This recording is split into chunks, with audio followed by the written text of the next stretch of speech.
We now return to our regularly scheduled program, part 2 of The Lord of the Rings, The Two Towers. So we cut back to the march to Helm's Deep. Yeah, so the people of Rohan are outside. They're, riding across the fields. Yep. And, Gimli's on a horse with them, right? So they brought their produce, right? They had their elderly, some are on these wagons, they're kind of having a little break from the travels. They're in this big clearing. Yeah. And I like how so Gimli takes the opportunity to talk with Eowyn about the dwarves. And first he's riding the horse and falls off, and then everybody laughs. He has a little conversation first about it, right? Because he's talking about while he's still on the horse. dwarf woman. Yeah. Right? Yeah, that's right. It's like, it's true that you don't see many dwarf women. Right. To the point where a lot of people don't think that they exist. That they think we just spring up out of the ground, which is ridiculous. It's like, and sometimes they're often mistaken for dwarf men. And then Aragorn, she's trying not to laugh. She's trying not to laugh. She's trying to be polite, and then she looks over at Aragorn, and Aragorn sort of motions at his chin. He's like, and he whispers, "It's the beard. It's the beards."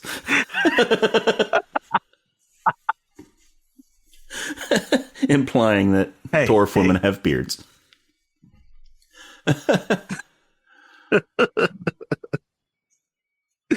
And that's when, Gimli's like, yeah, and sometimes they just think we just spring up right out of the ground.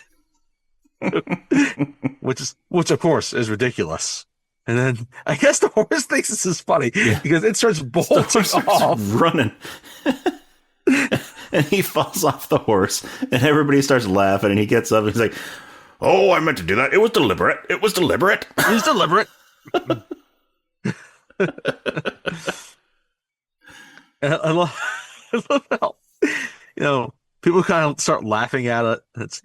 It's kind of like the look that the villagers give Willie Scott when she's trying to climb on the elephant. Exactly.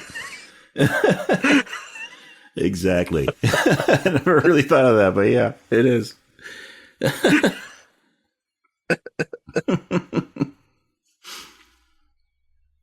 And then, so because they have some time to stop and think about it. Theoden sees this and he looks at Aragorn's like, "Oh, I haven't seen my niece laugh in forever." She was just a girl when her father was murdered in battle or killed in battle, right? They brought her back dead, cut down by orcs. Right? And then she's like, yeah. And she wants her mother to succumb to grief. And then she was left alone to tend to her king, who should have, loved her like a father. And then it cuts to Eowyn, and she's staring at Aragorn. She's just staring. She's giving him those puppy dog eyes. Those goo-goo eyes. Right. And then we cut into a scene that was added into the movie, and Gimli's walking, and she passes him, and she offers him some soup. Yeah, offers him some stew that she made herself. It's like, I couldn't. And I like how they have Gimli reject it. Like, I don't think I've caught that the first few times I watched the extended edition, but Gimli rejects the soup. He just rejects it. He knows what's outright rejects it. Look, a dwarf is refusing to eat. Yeah. Like that's huge. I guess he saw her making this soup. Yeah. Or maybe he tasted some before. Some earlier.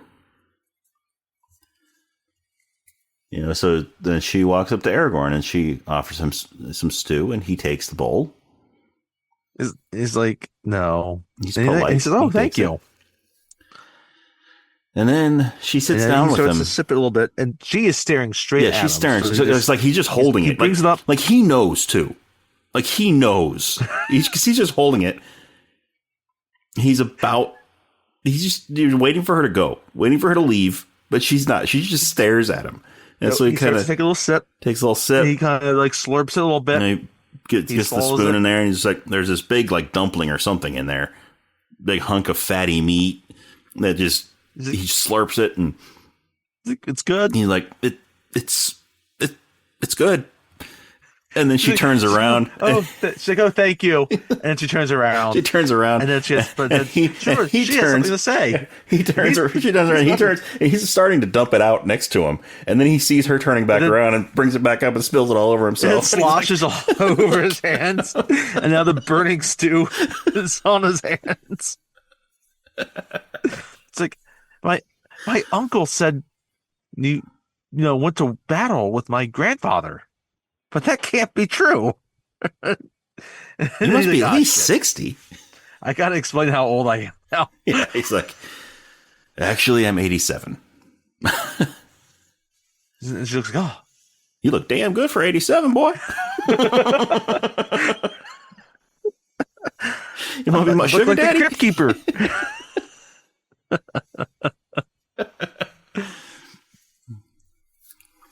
And it's like, no, he's like, oh, but she's like, oh, you must be one of the Dunedain, blessed with long lives. It's like, yeah, there's very few of us left. Mm-hmm. Yeah.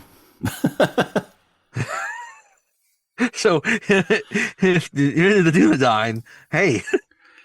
So he's been trying not to impress her, but everything he does seems to impress her.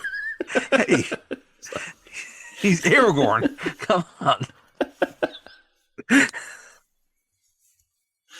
But instead now, it cuts, and it's nighttime.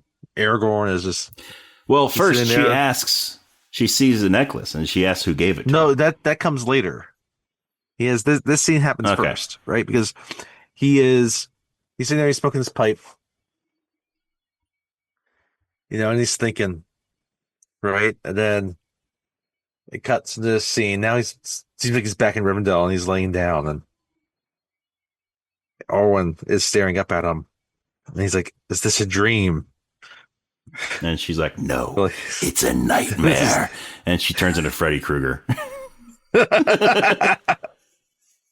No, it's like, then it is a good dream. Sleep. Right? She comes down, it's kissing him. Says, sleep again. Right? And he's kind of awake now. It's like, yeah, it's like daytime in like Rivendell, and they speak Elvish a little bit to each other. Mm-hmm. And then, she's like, this is not the end. You must go with Frodo. That is your path. Right, and there's this whole sequence, like you kind of wonder. So okay, it's basically is she actually speaking to him in a dream because she's Elvish. She can do that. I always took it as it. He's dreaming about like the night before they left on their journey. Right, because there's definitely that it's sort of a flashback in the like being presented as flashback. A dream. Okay, yeah, because there's definitely scenes that you can tell definitely flashback, and others are just. Is that the part of the flashback also? Is that some other thing going on? Mm-hmm.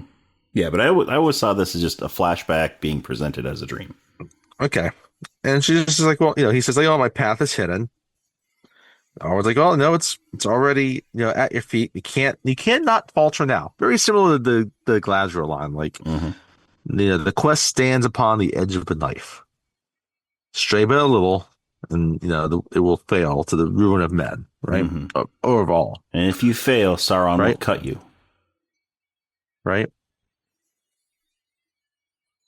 And it's like Arwen, right? I was like, and she says, if you trust nothing, trust this, trust us, and they touch the jewel. And Arwen's like, oh, is that the shards of Narsil in your pocket? Or are you just happy to see me?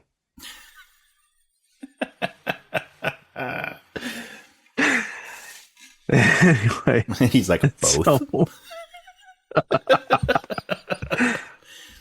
And then it cuts back, and now they're walking, and then that's when Arwen sees the jewel. And she's like, "Oh, where is she? The woman who gave you that jewel?" And he smiles, and then he flashes back, and now it's him not talking with Arwen. He's talking with Elrond. Mm-hmm. And Elrond's just like any pissy father. Yeah. He's like, you can't have my daughter. No, she is an elf. She's immortal. She is not going to give up her immortality to be with a man, to be with a human. I will not allow it. So, Aragorn's like, but she stays because she has hope. She stays for you. No, not having it. Mm-mm. I didn't raise you to fall in love with my daughter.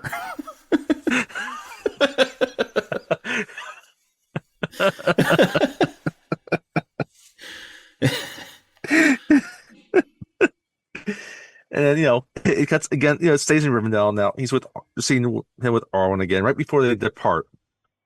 Right? And then, Aragorn took his little heart to heart he had with Elrond pretty seriously. Yeah. It's like, no, I think you should leave. Yeah. Well, Arwen was like, you thought you could slip away before he left? Your dad's not very happy I don't with me think right you should now. stay. You should go be with the people. You should go live your eternal life, and I'll be here. I won't let you sacrifice your immortality for me, basically.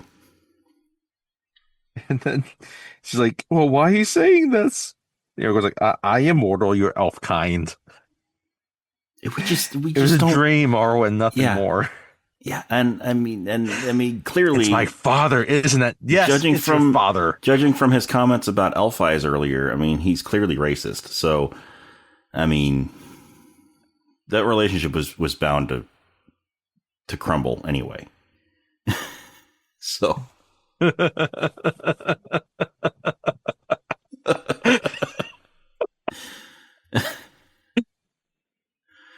Lift up the kilt.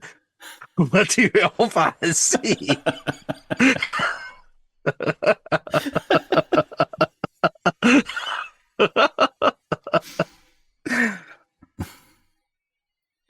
But he and he says, this belongs to you, and he opens his hand and extends it. And she's like, no, this was a gift. It was a gift. Keep it. Like, you can tell, like, she is angry at it. Like he's gonna endure the wrath of Elrond or endure the wrath of Arwen. What's it gonna be? And so he keeps and now it. We cut back. He keeps it because obviously we just saw it around his neck. You've seen it. And I like the aspect where she says it was a gift. Yes, it was a gift. Because Galadriel says there is no greater gift than the thing you've already received. Yes. A shiny necklace. Shiny necklace. That apparently everyone is taking after now. And then she just looks at, so then he answers Eowyn's question. He says she's gone to the Undying Lands. With all that is left of her kin. And then she's like, I don't know if I can compete with that. I don't know. I was like, I'm glad she's going to the Undying Lands, but he might be kind of stuck on her for a while. I don't know if I want to be the rebound. I mean, an elf is a hard act to follow. An elvish princess is a hard act to follow. Like, I'm a shield mainly of Rohan. I mean, that's pretty big too. But my ears aren't pointy. I don't live forever. I don't have elf eyes. I don't live forever.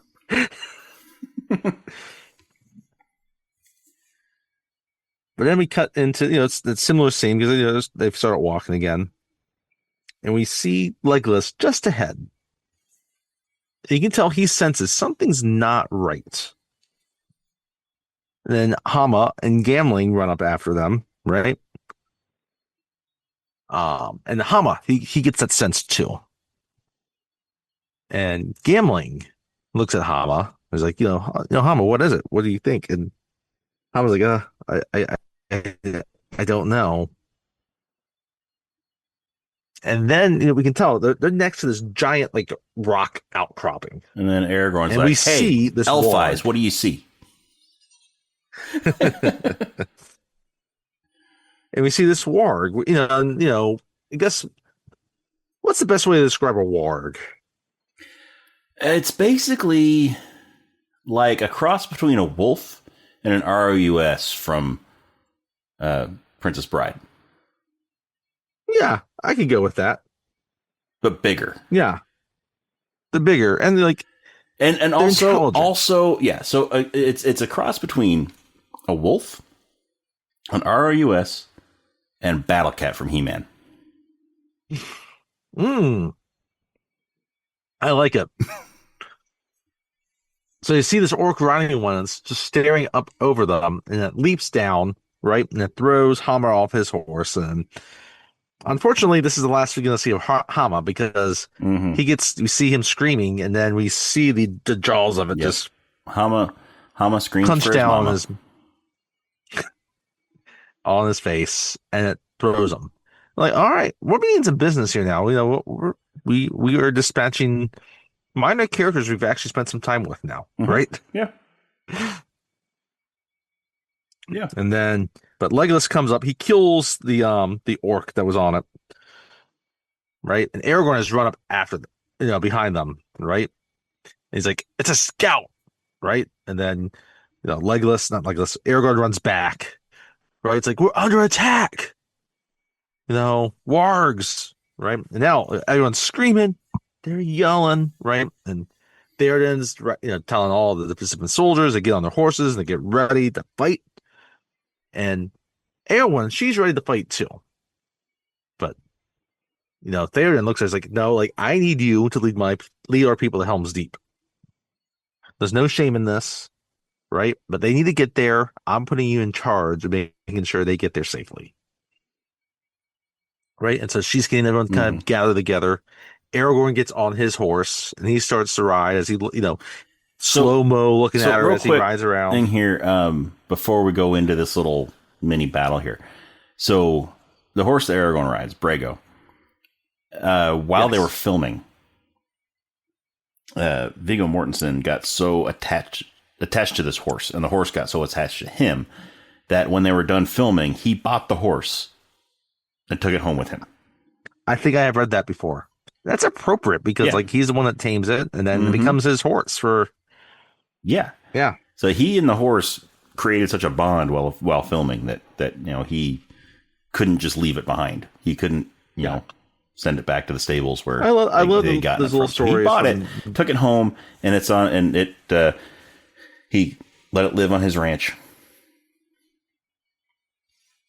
I love those little stories from the filming of this movie. Yeah. There's so much about it. And then it's appropriate because the next major movie he was in was Hidalgo. Yeah. It was. About a horse. But that was a Mustang. Yes. So he gets on, and I love Gimli needs to get help getting up on the horse too, right? And now you have the rest of the over here. They're coming up behind them, and Legolas is just standing there as he's watching this whole group come forward. The wargs and the orcs are on them. They're charging, and Legolas is just shooting his arrows at them. Yep, as they're charging, right? Never misses. Just shooting his arrows. Everyone draws their swords, right, to get ready to fight. Then, as Gimli's on his horse, as it passes by Legolas just grabs one hand. I love this shot.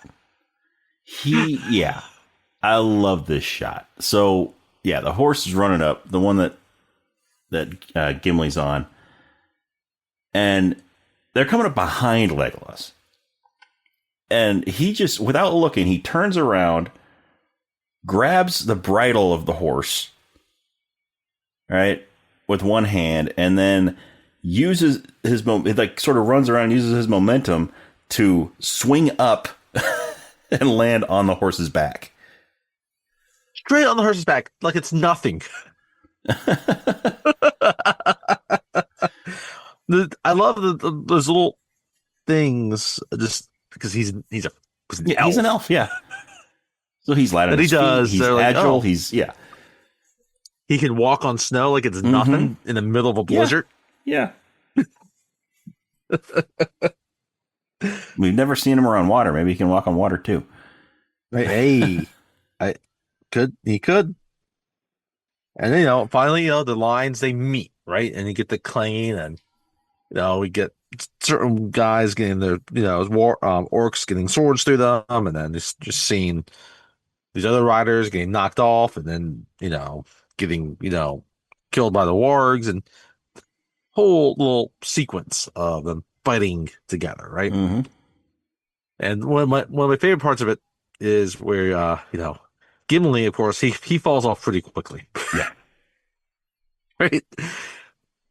And he comes upon one that's chowing down on some poor guy from Rohan, right?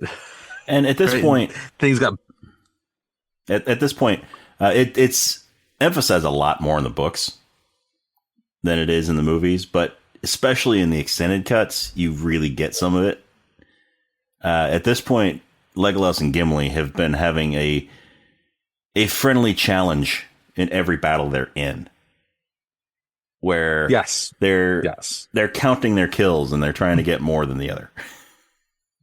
Yeah, and they really introduced it for the first time here, but like it's really already been emphasized heavily in the books. It's just one of the things that shows that the two of them are becoming like really good friends, despite one being an elf and one being a dwarf. It goes back to the last time we see them in the Fellowship, when Aragorn's like, "Let's hunt some orc." And the two of them look at each other. Did we just become best friends? Yup. You want to do karate in the garage? Yup.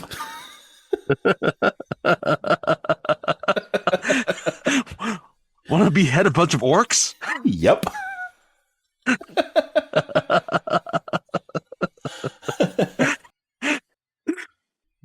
And so he sees this one, right? It's chowing down, and this poor guy's been, killed. And he's like, great, like, let your pretty face come to my axe.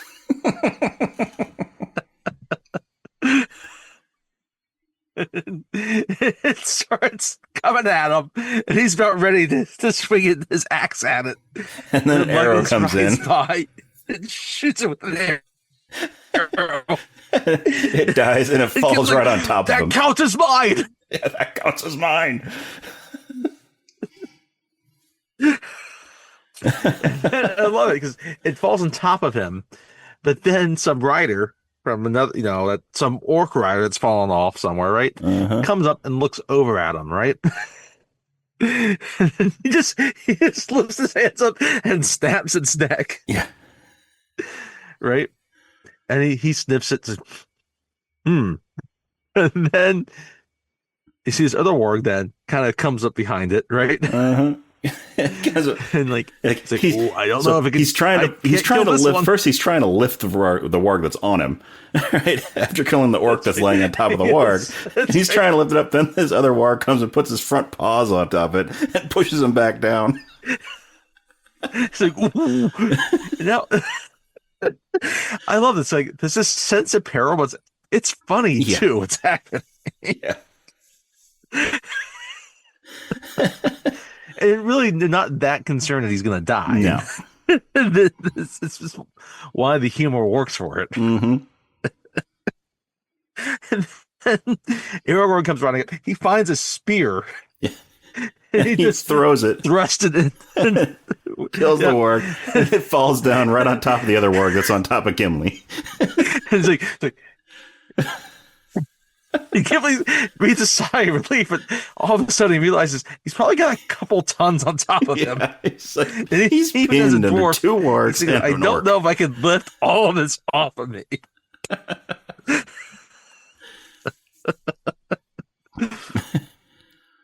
So the battle's going on.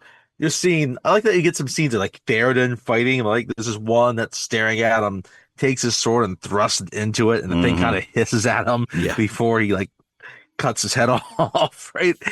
And I like this whole sequence. Like you do get kind of like some of the other battle sequences. You get a little bit more orc blood going on with it. Yep. Right. You get some more limbs being chopped off and the such, right? Was it this one? No, that's late. That's later in the movie. That's at Helm's Deep. Or that. Yeah. Okay. And sadly, right, you're seeing some guys from Rohan, like they're falling. There's one guy, he shoots one with his bow, but another one comes up and broadsides him and kills him, right? Mm-hmm. But eventually, Aragorn gets knocked off his horse, off Brigo, Yep. right? And he's coming up, and like there's this charging warg with this guy on it, right? This orc on it, And they come right up to Aragorn and hit right? him. He kind Kind of grapples of grabs with him. onto it. Yep. And yeah, so this orc is grabbing he's it. able to get Aragorn like his little, dagger out, and he stabs it. Mm-hmm. He kind of is able to like wound him, and the orc falls off. The orc falls off, but he's still attached to the warg. But Aragorn is still attached to the warg. His hand's still kind of like twisted in the bridle. Twisted in the bridle. Right? And so the warg goes off the cliff and takes Aragorn with it. Yep. It's almost like, it runs off of that and it just goes, which I mean, thankfully, like, because he's attached to something heavy, like, thinking it's going to heavy is going to drop and hopefully slow him down enough. We'll see. But it leaves it at that. We'll see what happens. Mm-hmm. Right. And now all of a sudden we've seen that, the Rohans had the upper hand. The remaining warg and orcs have fled. But this one that was just fighting Aragorn at some point, is we don't alive. see it. Gimli got out from under. Mm-hmm. Yeah. Gimli somehow got out from under these two wargs and an orc. We never see how that happens. No, but he and Legolas find this orc that Aragorn was fighting, and he's just laughing. And Gimli comes up like, "Tell me what happened, and I will ease your suffering." And he shows them ease. And he's like, "Oh yes, this orc's name, by the way, is Snorku." Yes, this is Snarku. So Snarku is played by Jed Brophy. Or Sharku. Sorry. Sharku, yes. Is played by Jed Brophy. Right? Jed Brophy and also they've all been plays calling for Aragorn, Snaga. right? And like even Theoden, like he's wondering, where's Aragorn? It's like, he's like, he had, let me get the exact line. It's like, oh, yes. And the thing is like, oh yeah, he's dead. He took a little tumble off the cliff. I don't know how he actually saw this. Maybe he's able to like look over and see it. I don't know. Well, I mean, he was right there. And Legolas, he's not believing. Like, he was right there when he fell. When the warg went over. That's true. He was right there. Because he was grabbing at Aragorn. So when Aragorn Legolas is like, you lie. And then Legolas he shows him, picks him up. He's gonna back him up. He shows him the thing, and then he's got the necklace that Arwen gave to Aragorn. He's got the jewel. And then he just starts gurgling blood, and he dies. And so Legolas picks up the jewel and the necklace and holds on to it. And Legolas and Gimli, they have a little moment together. And Theoden comes up. He's like, get the wounded on horseback and leave the dead.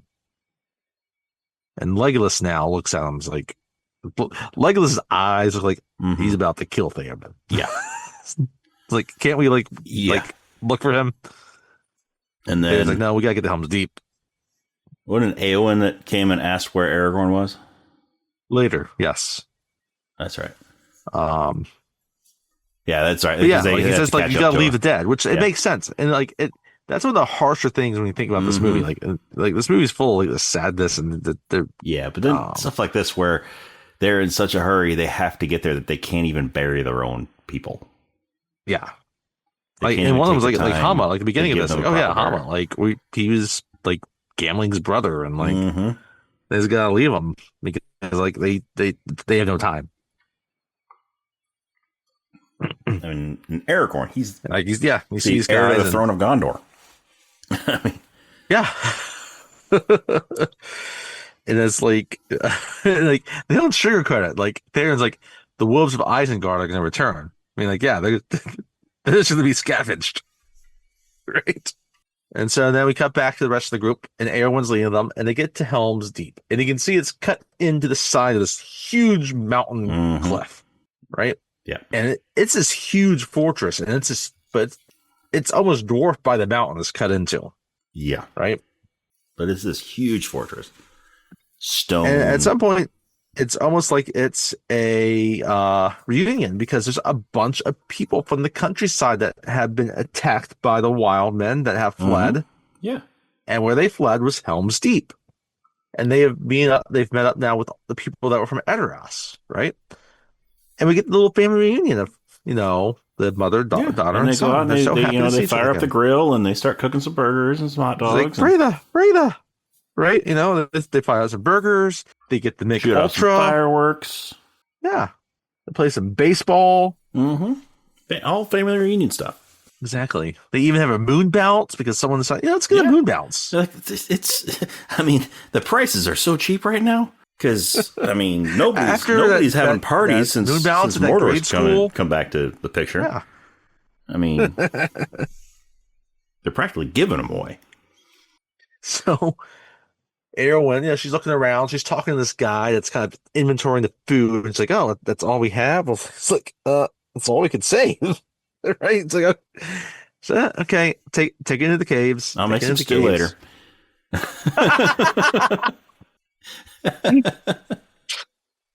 Like, everyone said it's good. He's like, some king. And then we hear some guys yelling out, make way for the king, make way for Theoden. And everyone's happy. She wants to see the king. She wants to see her uncle. She loves her uncle, but she wants to see Aragorn. She wants to see that hottie. Right? And she's looking around. It's like, oh, so few of you have returned. Like, yes, they just had a battle. People die. Yeah. Like, you saw them in that battle right before you were sent to take everybody to Helm's Deep. You know that they were in a battle. Like, we were only expecting 2 or 3 of them to die. Yeah. And she's looking around, and then Gimli I guess he drew the short straw between him and Legolas. So she asked where Aragorn is, and Gimli, he walks up and he's sort of looking down, and he's all sad, and he's like, Lord Aragorn, where is he? And Gimli's like, he fell. That's all he says. Off a cliff. He fell, which is true. He did fall. He didn't say he died. He just said he fell. Yes, he fell off a cliff. He tripped. We all laughed. We had a good time. It was funny. He'll be back soon. He's going to get his broken toe looked at. Oh yes, that stew he made him. He got salmonella. Yeah. He got food poisoning. He went off to see an elvish doctor.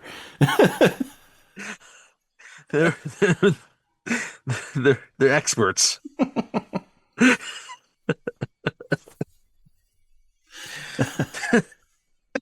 But she just looks. She's shocked, right? And she's looking on in disbelief. She catches eyes with Theoden, and he's sad. Like, he lost all these guys.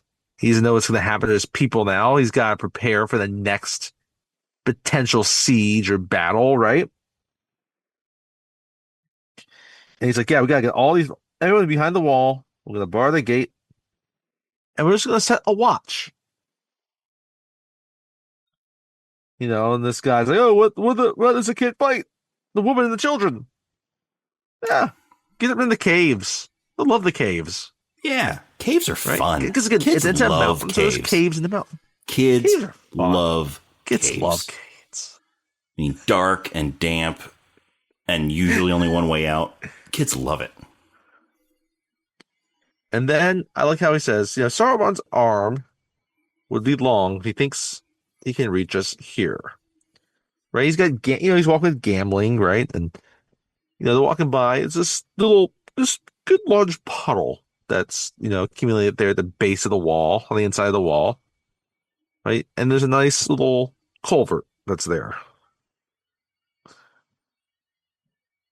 And so Grima, we cut to Grima. He's Wormtongue. He's talking to Saruman there at Isengard. Mm-hmm. And he's telling and him, he's saying Helm's Deep has but one weakness.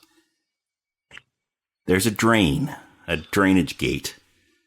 It's like it's out of wall, it's solid rock. Yes, but there's a drain. There's a small culvert. That is its weak point. And then, they're talking, and Grima has his little candle he's holding, and there's this big round device. And you see Saruman, he's just pouring a black powder into this opening at the top. And Grima's confused about what this device is. And he has a candle. It's like, how can fire undo stone? What kind of device can break down a wall? As he's leaning over it, holding a candle, and the flame from the candle is inches away from this powder that he just dumped into this big ball. Saruman just politely just grabs the candle, stops his hand, moves it over, pushes it back a little bit.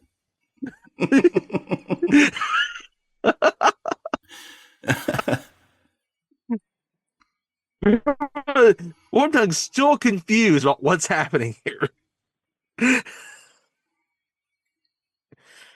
And then Saruman's like, if the wall is breached, Saruman's like, if the wall is breached, Helm's Deep will fall.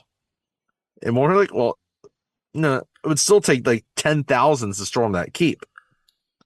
Or thousands. He says thousands to storm the keep. Saruman's like, more like tens of thousands. Wormtongue's like, but my lord, there is no such army. And they walk out on the balcony, right? And they look over. And there's this huge thing, like this war horns going on, everyone's clanging their swords, and Wormtongue's like, oh, where did they come from? And Saruman gives a little speech. It's almost very similar to kind of your typical like Hitler, Mussolini, Stalin type of speech with these huge armies at their command, right? It's like, there's a new power that is rising. Its victory is at hand. And you see their formations. They got these black flags with the white hand of Saruman. The horns keep going, right? Like, this night, the land will be stained with the blood of Rohan. March to Helm's Deep. Leave none alive. To war! And then all the Uruk-hai cheer. And Saruman says more quietly towards Wormtongue, there will be no dawn for men. What's interesting in this scene, when you see Wormtongue, there's this tear coming down his face. Now, is he excited that they're about to kill all of Rohan? Has Saruman been beating him? Or is he kind of sad that Rohan's going to be destroyed? I think there's a little bit of both. He's happy to see these people that hate him go down, but at the same time, Rohan's his home. It is his home, exactly. So I think there's a mixture of both in there. So it's there's a mixture. Like he loves them, but he hates them. He loves but hates the ring. He loves but hates Rohan. Right? Like we don't know what caused him initially, right? At least within the movie, to join forces with Saruman. But yeah, I think the full scope of it, I don't think he was fully ready to accept. And so that he hears like, oh yeah, like that night Rohan will be destroyed. Yeah. It's hitting him, and he doesn't know how to process that yet. So he sheds a tear. Yep. So a single tear. Anyway, while this is going on, we haven't seen Merry and Pippin and Treebeard in a while. No, we haven't. But right now they're currently walking pretty close to Isengard, right? Mm-hmm. Well, first, Merry and Pippin, they're going to an Entmoot with Treebeard. Well, not at the end yet, right? Because they see the smoke rising from the south, right? And Chibi's like, oh yeah, there was a time when Saruman would walk in my Oh yeah, woods, that's right. but now he has a mind of metal and wheels. He no longer cares for growing things. So the hobbits, right? They get to the very top of Treebeard, right? And so they can Hmm. see this So they can see army over the marching trees. away from Isengard. They can see over the trees of Fangorn. Yes. And Mary's like, oh, it's Saruman's army. The war is about to start. Right? Because we get the Entmoot starts later. Hmm. So we head back. Aragorn now is floating down the river. Right? And now we kind of he's floating down the river, and we cut to a scene with Arwen, and she's lying in her bed. Right? And then she cuts to her kissing him in the river. And she says, may the grace of the Valar protect you. Right? And he's washed up ashore. And then he And wakes Brago up, has found him. and Brago is kissing him. Yeah. Like, oh, can I get back to that dream?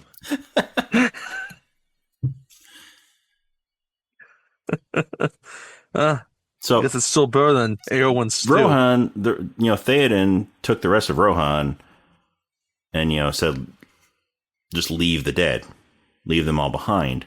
Brago didn't like that, so Brago went by himself to look for Aragorn. Yes. So now Aragorn's on Brago and he starts running off. We cut back to Aragorn now. And now this is more like almost I guess you could say, kind of more in line with present timeline of what's happening. But it's in Rivendell. And now we've had Arwen, Arwen speak with Aragorn. Mm-hmm. With Aragorn speak with Elrond. Now we have Arwen and Elrond actually speaking with each other. Arwen and Elrond speaking to each other. And they're arguing. Yep. Elrond's like, I made my choice. I was like, he's not coming back. I talked with him. Yeah, I talked with him. I told him to go. It's like, why do you linger when there's no hope? It's like, there is still hope. And everyone's like, okay. Well, even if they destroy the ring and they win this war, he's still gonna die one day.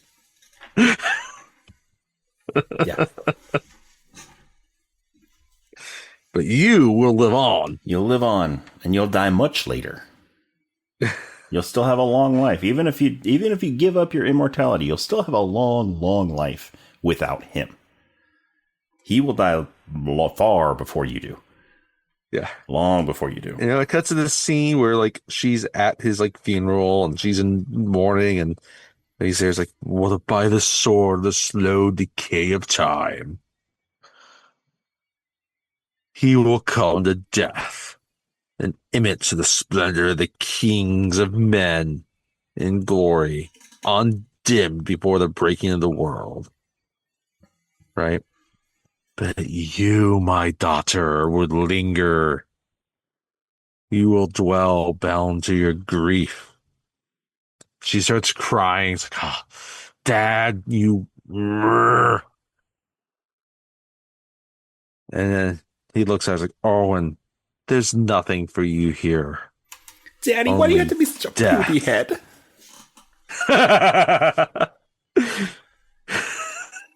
It's like, I'm taking back your charge card.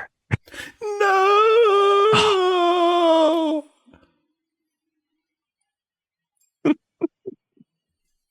Then he finally sits down next to her, and she starts.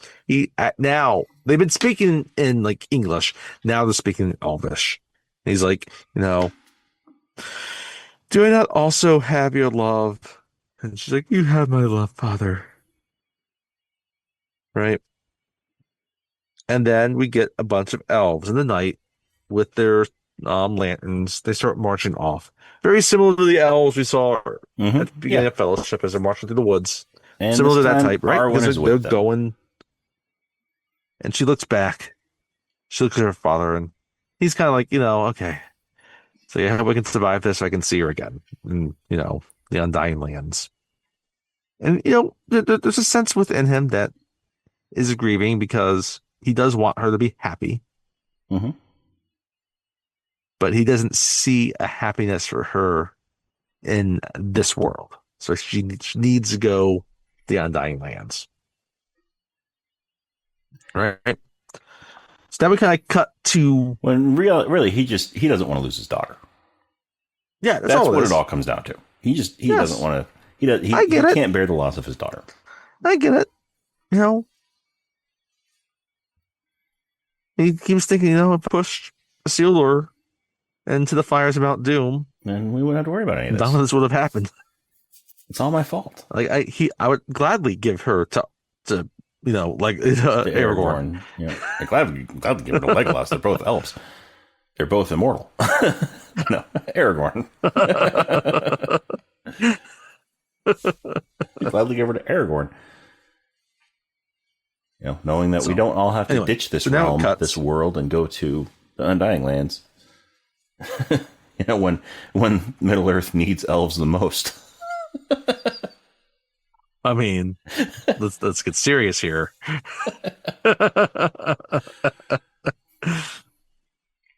So now we kind of cut to what almost feels like the true middle of the movie, right? We're catching up on things. And we hear Galadriel's voice again. She's speaking Elvish. And I like how they kind of set up. We see her face, but then we see like Elrond like looking in a mirror, or you see his reflection in a mirror, right? Mm-hmm. So it's like they're using these mirrors to speak with each other about the things in Middle Earth. I like how they set it up. Magic mirror on the wall. And we get a little know what's kind of going on. Galadriel's just saying, hey, yeah, the power of the enemy is growing. Sauron uses puppet Saruman to destroy the people of Rohan, right? And it kind of cuts. We see the York marching. We see the Eye of Sauron, right? We see Frodo and Sam being led by these mysterious guys, right? Mm-hmm. Galadriel is probably like, yeah, his war will come swiftly. He senses the ring is close. And the strength of the ring bearer is failing. In his heart, Frodo begins to understand the quest will claim his life. You know this. You have foreseen it, Elrond. It is a risk we all took. And we get Elrond's face, and he's paying. He's like, yes, I knew this. It's like, what am I going to do? Like, you can see there's this conflict in him. We don't know what the conflict is. Mm-hmm. There's this conflict in Elrond. Right? It's like, in the gathering dark, the will of the ring grows strong. It works hard now to find its way back into the hands of men. Men who are so easily corrupted. And now we can finally get the confirmation of where this guy comes from. It's like the young captain of Gondor has but to extend his hand to take the ring, and the world will fall. For Sauron had dominion on all life, even into the ending of time. Right? And then we kind of we get that picture we saw in that room earlier where the shards are. Mm-hmm. But it's, it's like the time of the elves is over. Holding the shards of Narsil up, cutting Do we leave Middle Earth his finger to this fate? Do we let them stand alone? So, like, are the elves going to help fight? So the elves fight. Mm-hmm. Do they have a responsibility to fight? That's a great question. Yeah, they could just whatever. They're like, no, we're supposed to be going to the Undying Lands. They don't need us. Yeah, we'll let the if we get ambushed, we'll take care of them. We'll let all the people that are left in Middle Earth, just leave them to their own devices. They don't need us. We don't need them. Let's go. Screw you guys. I'm going home. Middle point in the movie, right?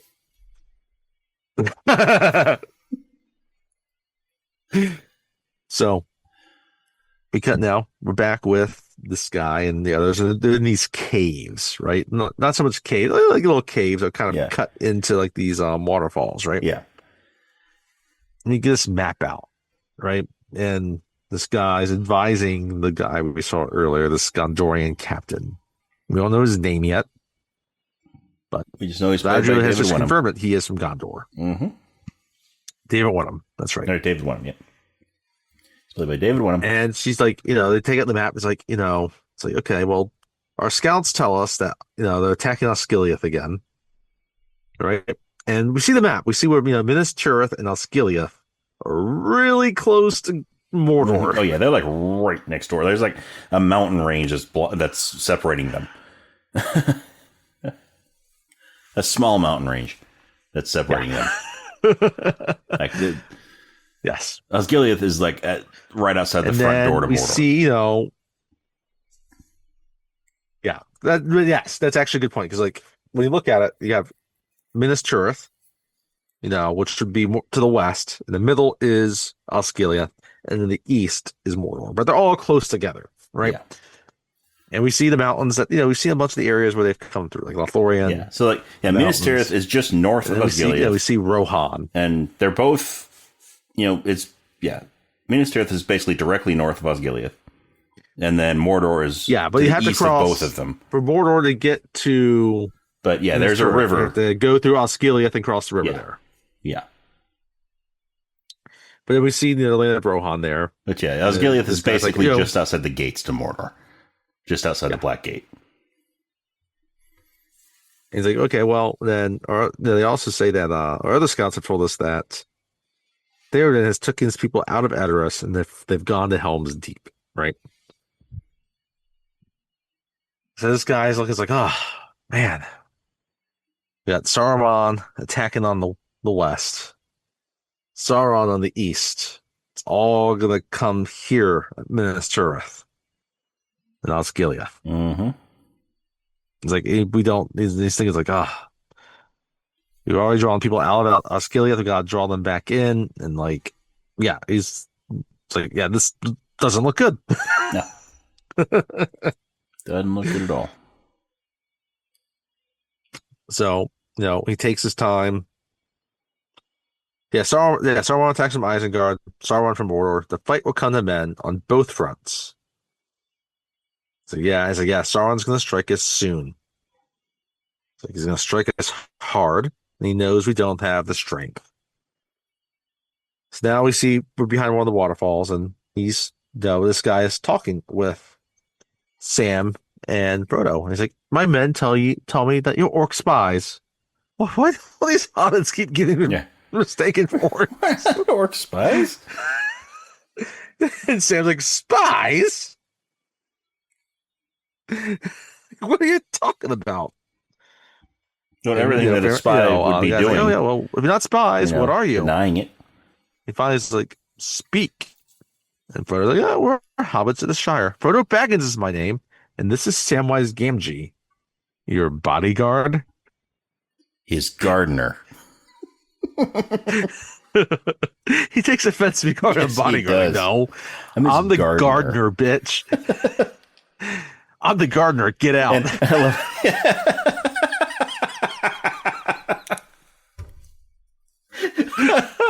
love we really need to do a small little podcast.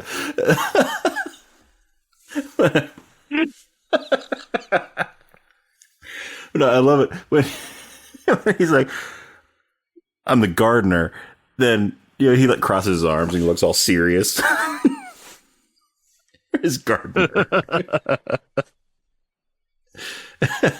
And the other guy pays no mind to this. Like, what about the third guy? That Gangle creature. He had an ill look on his face. I love how they're not really discreet about this at all. They look at each other like, there was no other? Mm-hmm. Yeah, there was no other. The guy's like, I don't believe with you. Us. Nope, not here. Just us. Just us. Just like, no, but wait, we set out from Rivendell with 7 other companions. Like 2 others of our kind, and an elf, Legolas, and a dwarf, Gimli, son of Gloin, and 2 men, Aragorn, son of Arathorn, and Boromir, son of Denethor. This dude, Boromir of Gondor. Yeah, this asshole tried to steal the ring from me. Right? And then the guy's like, still the only you're friends of I had. Boromir?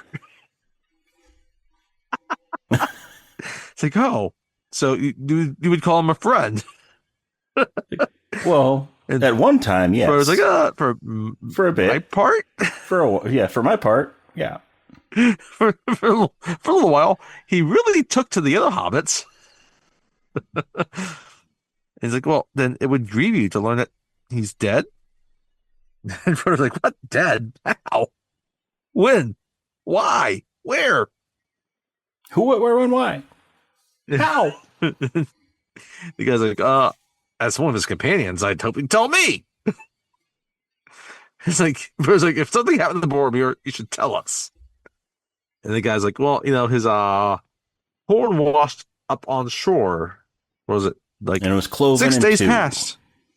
It was cloven in two.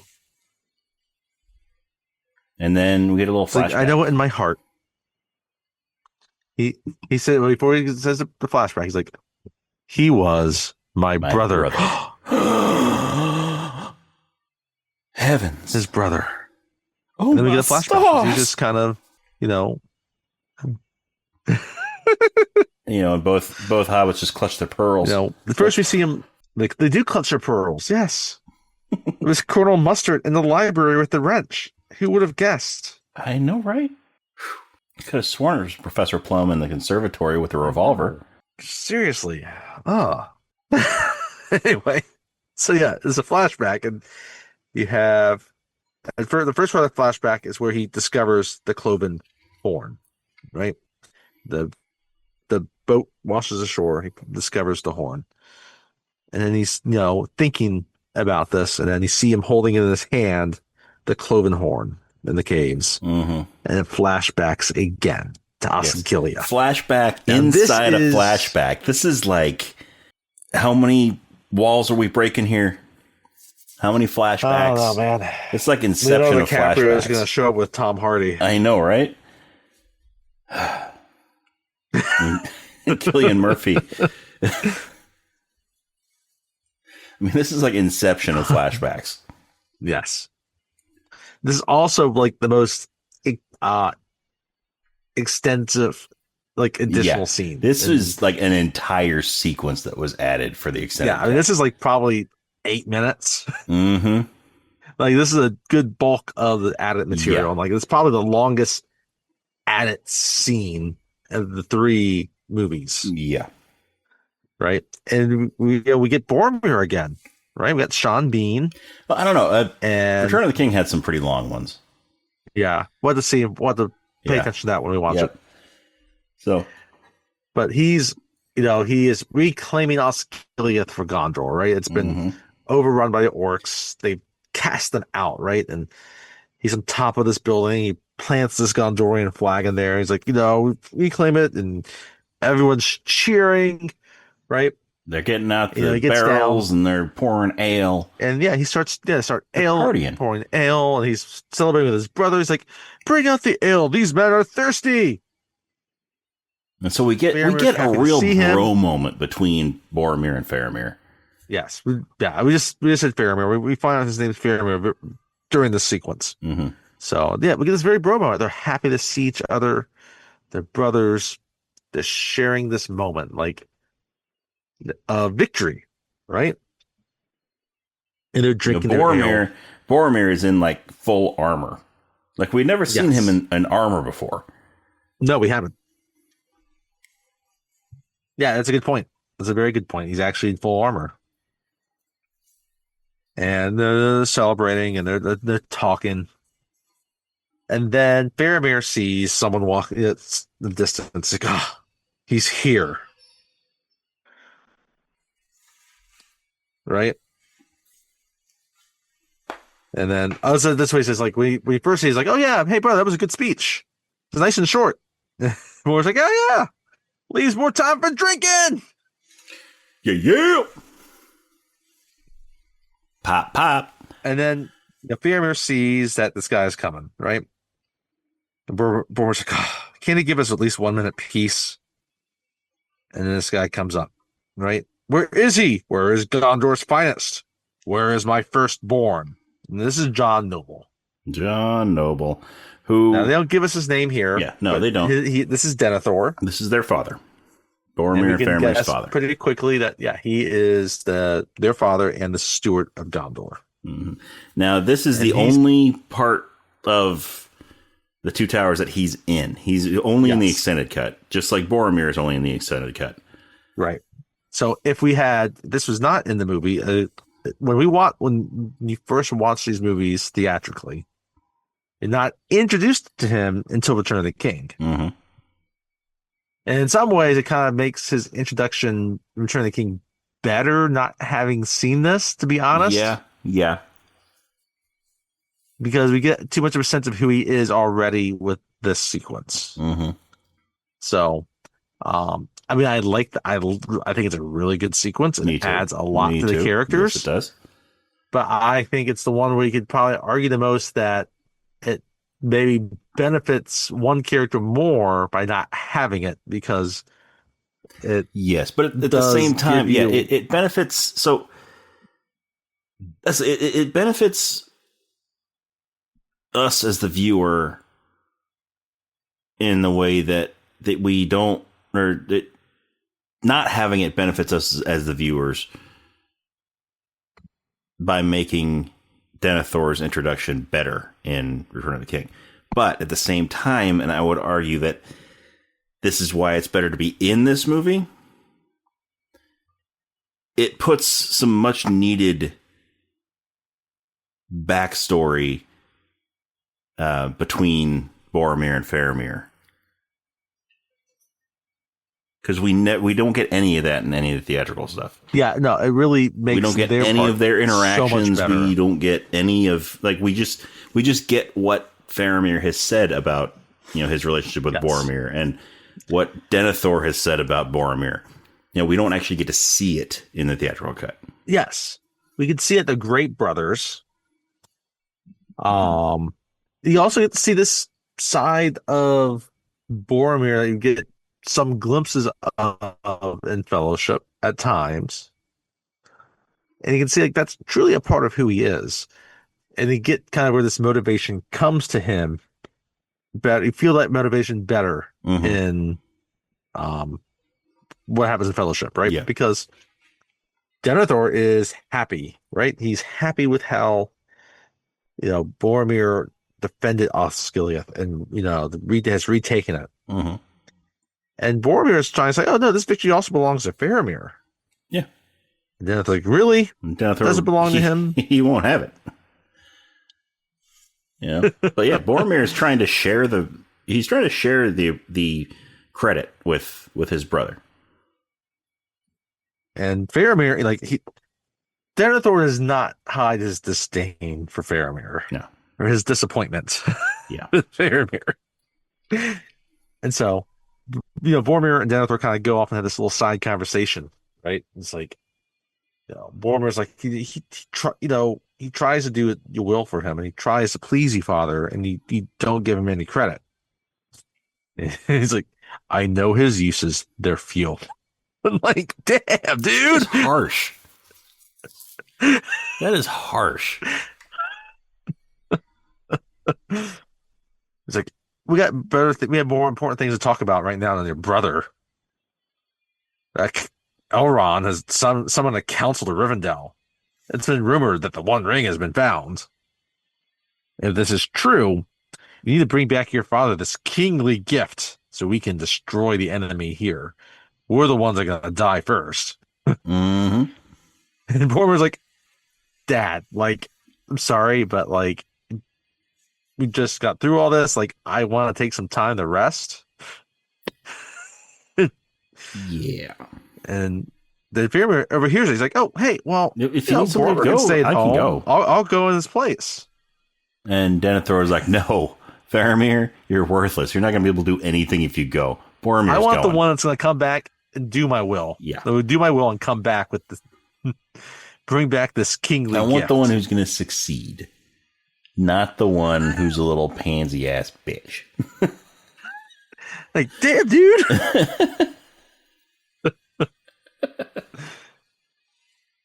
Right. And then we get the final scene. We get, Boromir, he's on his horse. He's about to leave. And he looks at, And he's dressed just like he looking was sad. when he went to the Council of Elrond. Yep. And he's like, remember this day, little brother. And that's the last they ever speak to each other. Mm-hmm. Right? And Yep. it cuts back, and Faramir's still thinking, and this guy comes up to him. He He's clearly like, remembered no, that day. we found the third one. And they did remember that day, right? Mm-hmm. Yeah. So Like we found the third one. We found the non-existent third one. I totally believed those hobbits when they said there was no third one. Is that Christopher Walken's character in Annie Hall? just they stick him up in the Yes.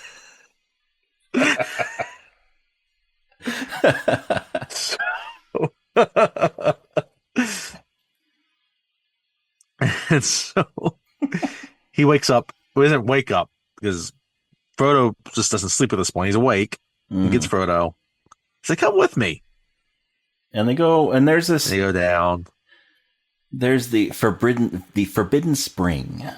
Yeah, and there's several different waterfalls are falling into it. So there's right? basically these walls that are like real high, and this little pool down at the bottom of this pit. And this is what we're kind of talking about, is that the books explain so much more about this. Yes. And this whole sequence, like by the time we get to this point in the books, like we've kind of already established kind of this more trusting relationship between Frodo and Sam and Faramir, right? You still know fully where it's going to go. Yeah. But like, yeah, there's a much better relationship than kind of, they keep Faramir's motive more of a secret in the movie than kind of how it falls in the book. And then they really get into what like the spring is and this pool and where they are. Yeah, the book goes into much more detail. But anyway, yeah. So, like you said, there's a pool, a spring, and it's forbidden for anyone to go into it. Gollum, though, besides that, I'm going to go in there and catch some fish. Yep. So Smeagol's swimming around, and he climbs out of the water onto a rock, and he's got this fish in his hand that he caught. And he's just... And he's singing. He's just happy. He's singing, you know. He's happy. Yes. And while he's singing, he's just slamming this fish against the rock to try to kill it. And he just hits it against the rock a couple times and then lets it go. And it starts flopping around. So he grabs it again, starts smacking it on the rock again. And he's singing. And this was just rockin' pool is nice and cool. So juicy. Pool's not so cool. So juicy. I only want to catch a I only want to catch a fish. And every time like he's like want and fish, he's slamming the fish against the rock. Right. And at this point, okay, you can kind of get what Frodo's saying. Like, I don't know. Like, look at him. How can he kill this thing? He's a harmless little creature. He just wants to eat some wait fish. for my command. And he looks over, and there are these archers that are on the walls, and they're pointing their bows at him. Faramir just raises his hand like he's ready to put it down, to tell him to shoot. And then Frodo's like, oh, this creature's bound to me, and I to him.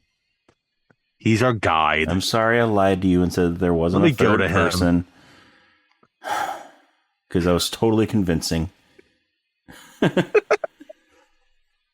Faramir just kind of nods at him, and Frodo goes down. You know, and he's like, hey, Smeagol, Master's here. Master's here. Come with me. Don't worry, I won't hurt you. We must go now? We must go now? It's like, yeah, come on.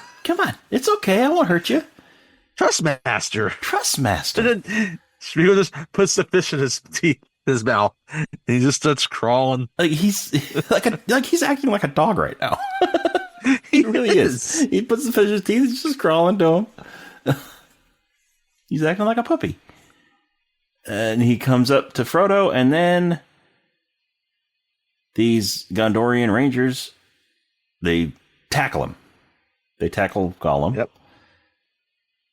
And they put a bag over his head. As they put the bag over his head, he just starts screaming for Master. Master! Master! And And he said, Yeah. he almost seems like he's about to cry. Yeah. And Frodo's like, I'm sorry. I'm sorry, Smeagol. I'm sorry. I didn't mean this to happen. I'm sorry. I'm sorry. So, yeah. So, and so then they on bag his face, and these guys are kicking him, and then Faramir is ready to speak with him, right? To Smeagol or Gollum. But at first, he's like Smeagol Gollum, like he's held up in the corner, and he's doing the thing where he's doing the dual speaking role, right? mm-hmm. Why is it cry, Smeagol? Why is it cry, Smeagol? Mm-hmm.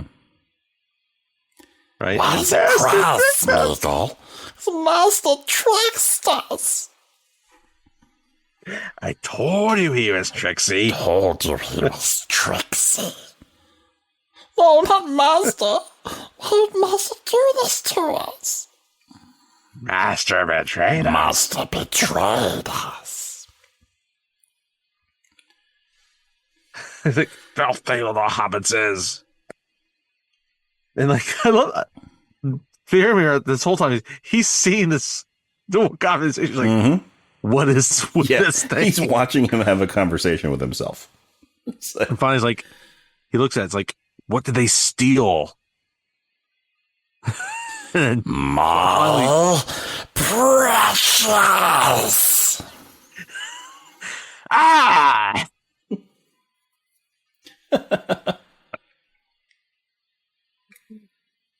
And then Frodo and Sam's like, Frodo, we got to get out of here, dude. Yeah. Let's go now. You got that ring. How about you just slip it on this one time only? Like, I'll stay this here. Is the but only you time slip they'll out. let you do it. I won't stop you. Just put it on there and sneak out of here. And yeah. And Frodo's like, dude, I can't. You're right that this ring's taking me, and I'm sorry I yelled at you that one time. Yeah. But if I put this on, he's gonna see. So I probably shouldn't. I want to. I I really do. I want to, but I see this shouldn't. giant orange eye just staring at me, and it's kind of creepy.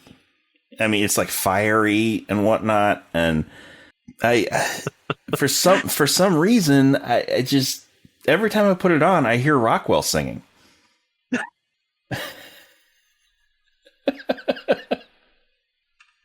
Rockwell and Michael Jackson. They're like, and it's true. Somebody is watching me. That is watching me.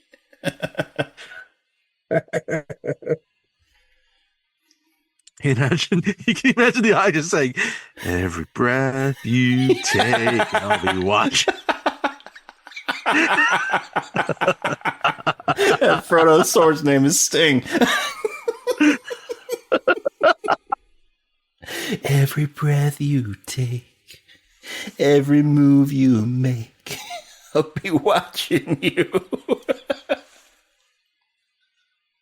We're going to new heights with this one. Yes, we are. Tell you that. Oh, so Faramir comes in. Right? And Sam's getting this sense like, okay, something's not right here. Right? And Faramir comes in and he's like, this is the riddle to answer all riddles.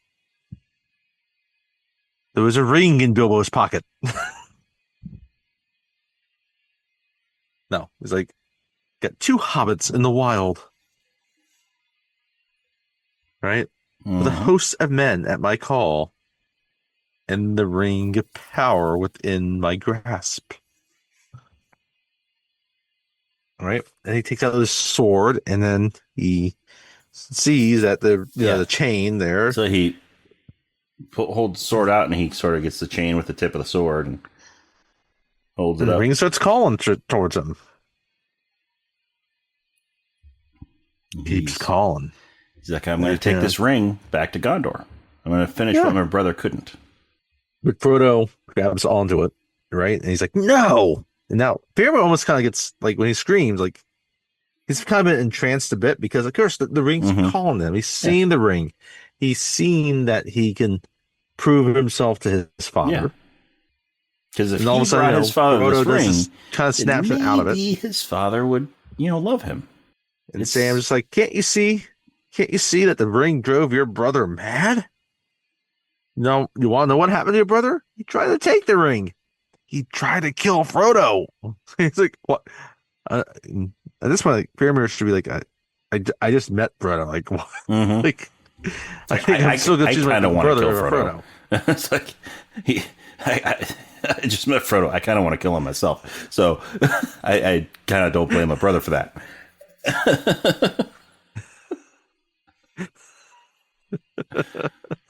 It's like, no, he's like, no, don't you understand? He's going to destroy it. That's where we're going. To Mordor to destroy the ring. So the guy comes in. He whispers to Faramir, he's like, oh, Osgiliath's under attack.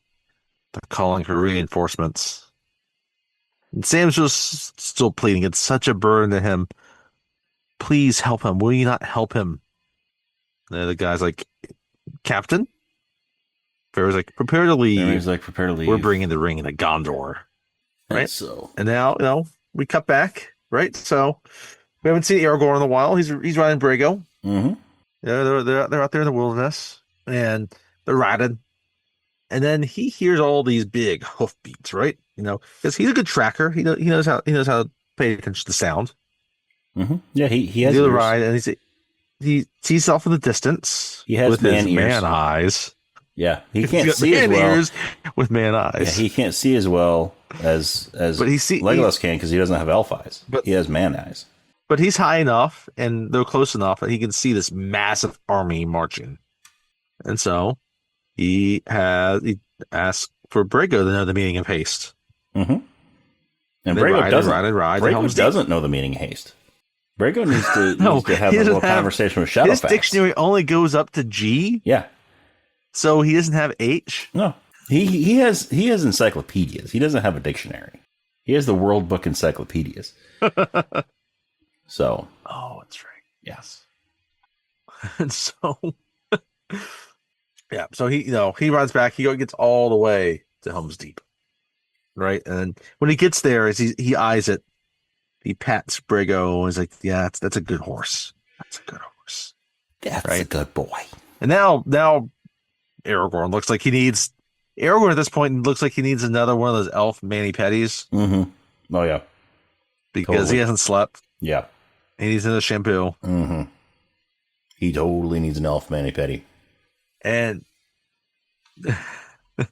so he gets to the gates. And he's like, oh, he's alive. He just needs a Rivendell spa day.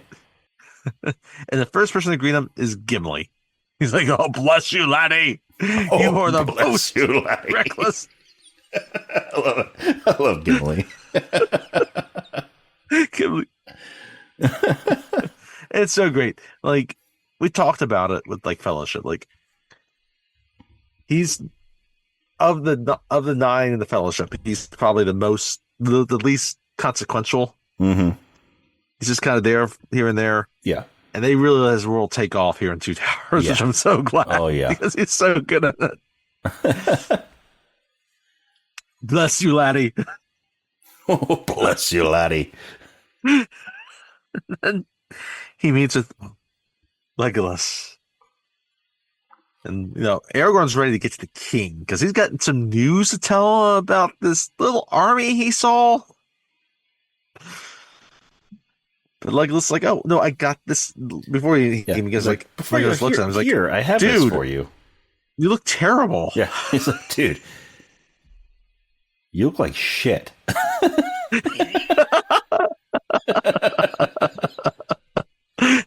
I mean, I'm an elf, so I perpetually look beautiful and clean and all that. But you're a man, and you look like you haven't showered in like 7 years.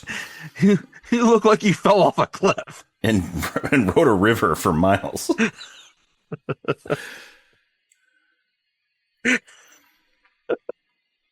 You smell like fish.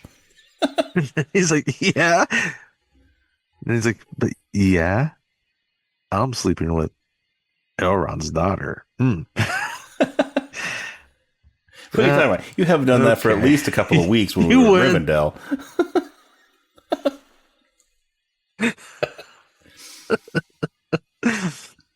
And so, but yeah, he gives her the jewel, and Aragorn's like, "Thank you." Meanwhile, off to the side, that's all he's like. She's like, "Thank you." She sees him. Oh, he's alive. Yeah. Everyone's like, "Hey, he's alive. My boyfriend's alive. My boyfriend that doesn't know he's my boyfriend's alive." She sees Legolas give him the jewel. Like, oh God. her heart sinks again. Like, now he's just my Canadian boyfriend again.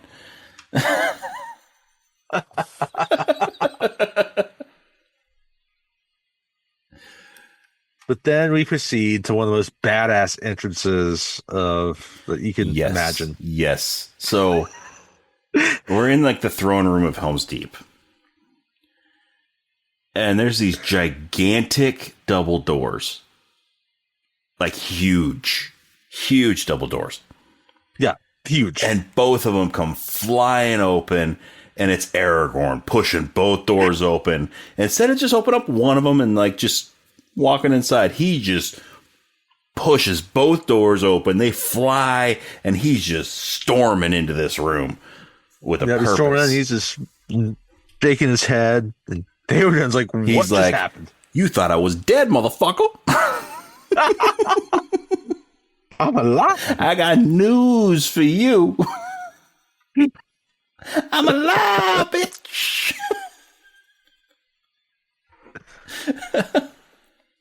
Anyway, he proceeds to tell Theoden Gambling that and Legolas and Gimli have joined the party on this too. Like, I was walking back. I saw this army of orcs. This like, you might want to pay attention to them a little bit, because they're kind of headed this way. They're headed this way. There's a lot of them. Yeah, I'm not talking about like just a few hundred. Just a heads up. And it's bred for a single purpose, to like kill all of us. So I mean, no biggie, but just wanted to get it on your radar to make sure. Yeah, I wanted to just make sure that you knew about this stuff going on in your kingdom.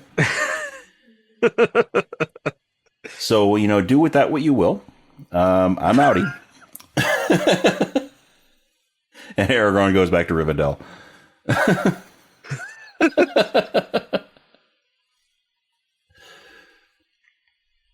No, Aragorn stays there. I love Theoden's like, all right, let them come. Let them come. And he just starts giving directions. He's like, I want every man and strong lad able to bear arms. Now, I gotta say, like, when they go through some of this later, I would say there's some lads that don't look that strong that still arm. Yeah. There are definitely some lads that are not very strong that they arm. But there are some tiny children that they put chainmail on. There are tiny children that they give swords to. This is like Benjamin Martin levels. Like, oh yeah, I'm gonna have my 8-year-old boy ready to kill some redcoats. Aim small, I'm gonna have my 8-year-old boy ready to kill some orc. Yep. Then there's also some frail old men that are not nearly strong enough to carry a sword. No, it's like, you look like you might have osteoporosis, but you don't have Alzheimer's, so we're gonna, arm you. Yeah. You don't have arthritis, so you can hold a sword. You do have arthritis, so we could put the sword in your hand, and you won't be able to open your hand. So it's stuck in your hand for good. So you're holding it.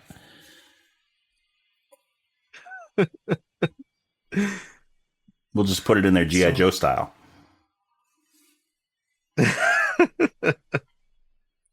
Anyway, so Aragorn, Gimli, and Legolas are following Theoden as he's announcing his defenses, and they're like the things like Theoden's like, oh yeah, no one's ever breached the wall or got inside the Hornborg, and Gimli, he's getting serious now. This is like Gimli being serious.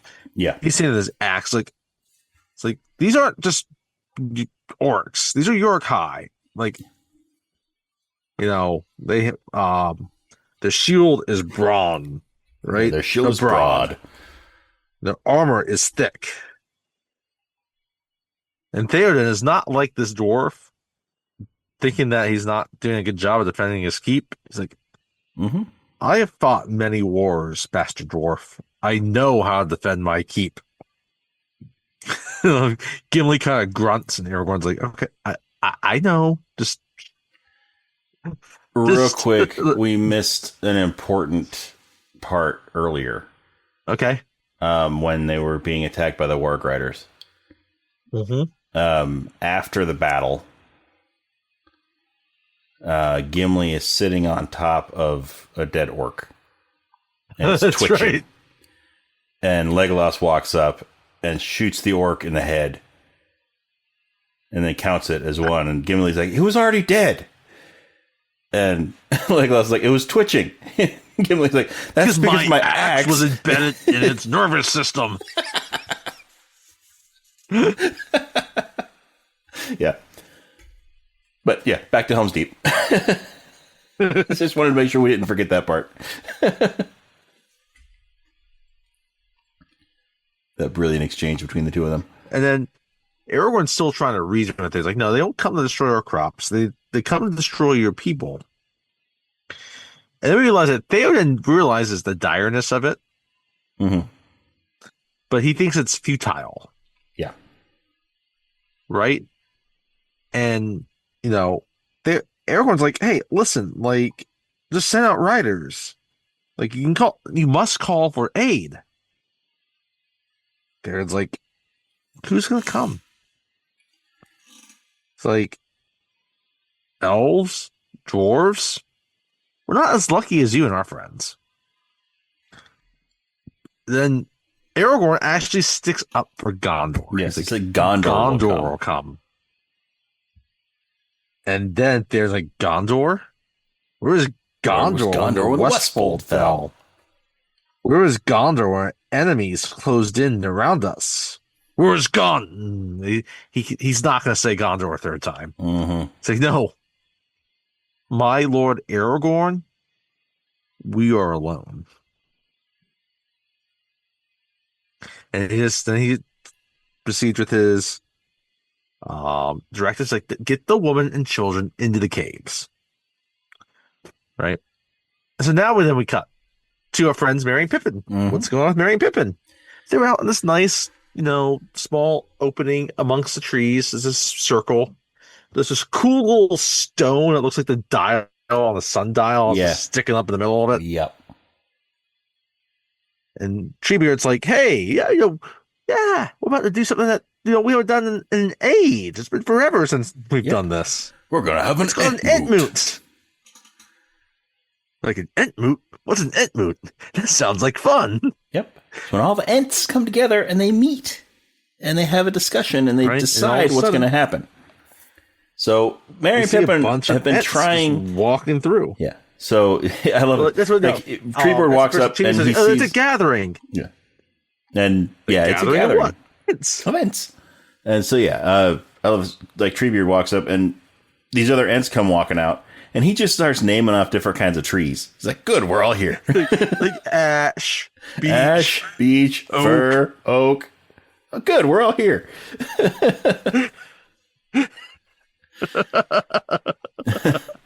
Then they start speaking in their Ent language. We must decide. If we're going to go to war with Isengard. We must decide if we go to war. And I love Mary's like, yes. Mary's like, yes. And it cuts. So we don't know what the Entmoot decides yet. Nope. What's the Entmoot going to decide? I would love to be around Entmoot, to be honest. I would too. It'd be great. This tree speaking to each other slowly, you know. Treebeard is just like the guy in Forgetting Sarah Marshall, where he just knows thousands of types of trees. Like, you ask him, hey, what's the province tree of Alberta? Maple. I probably.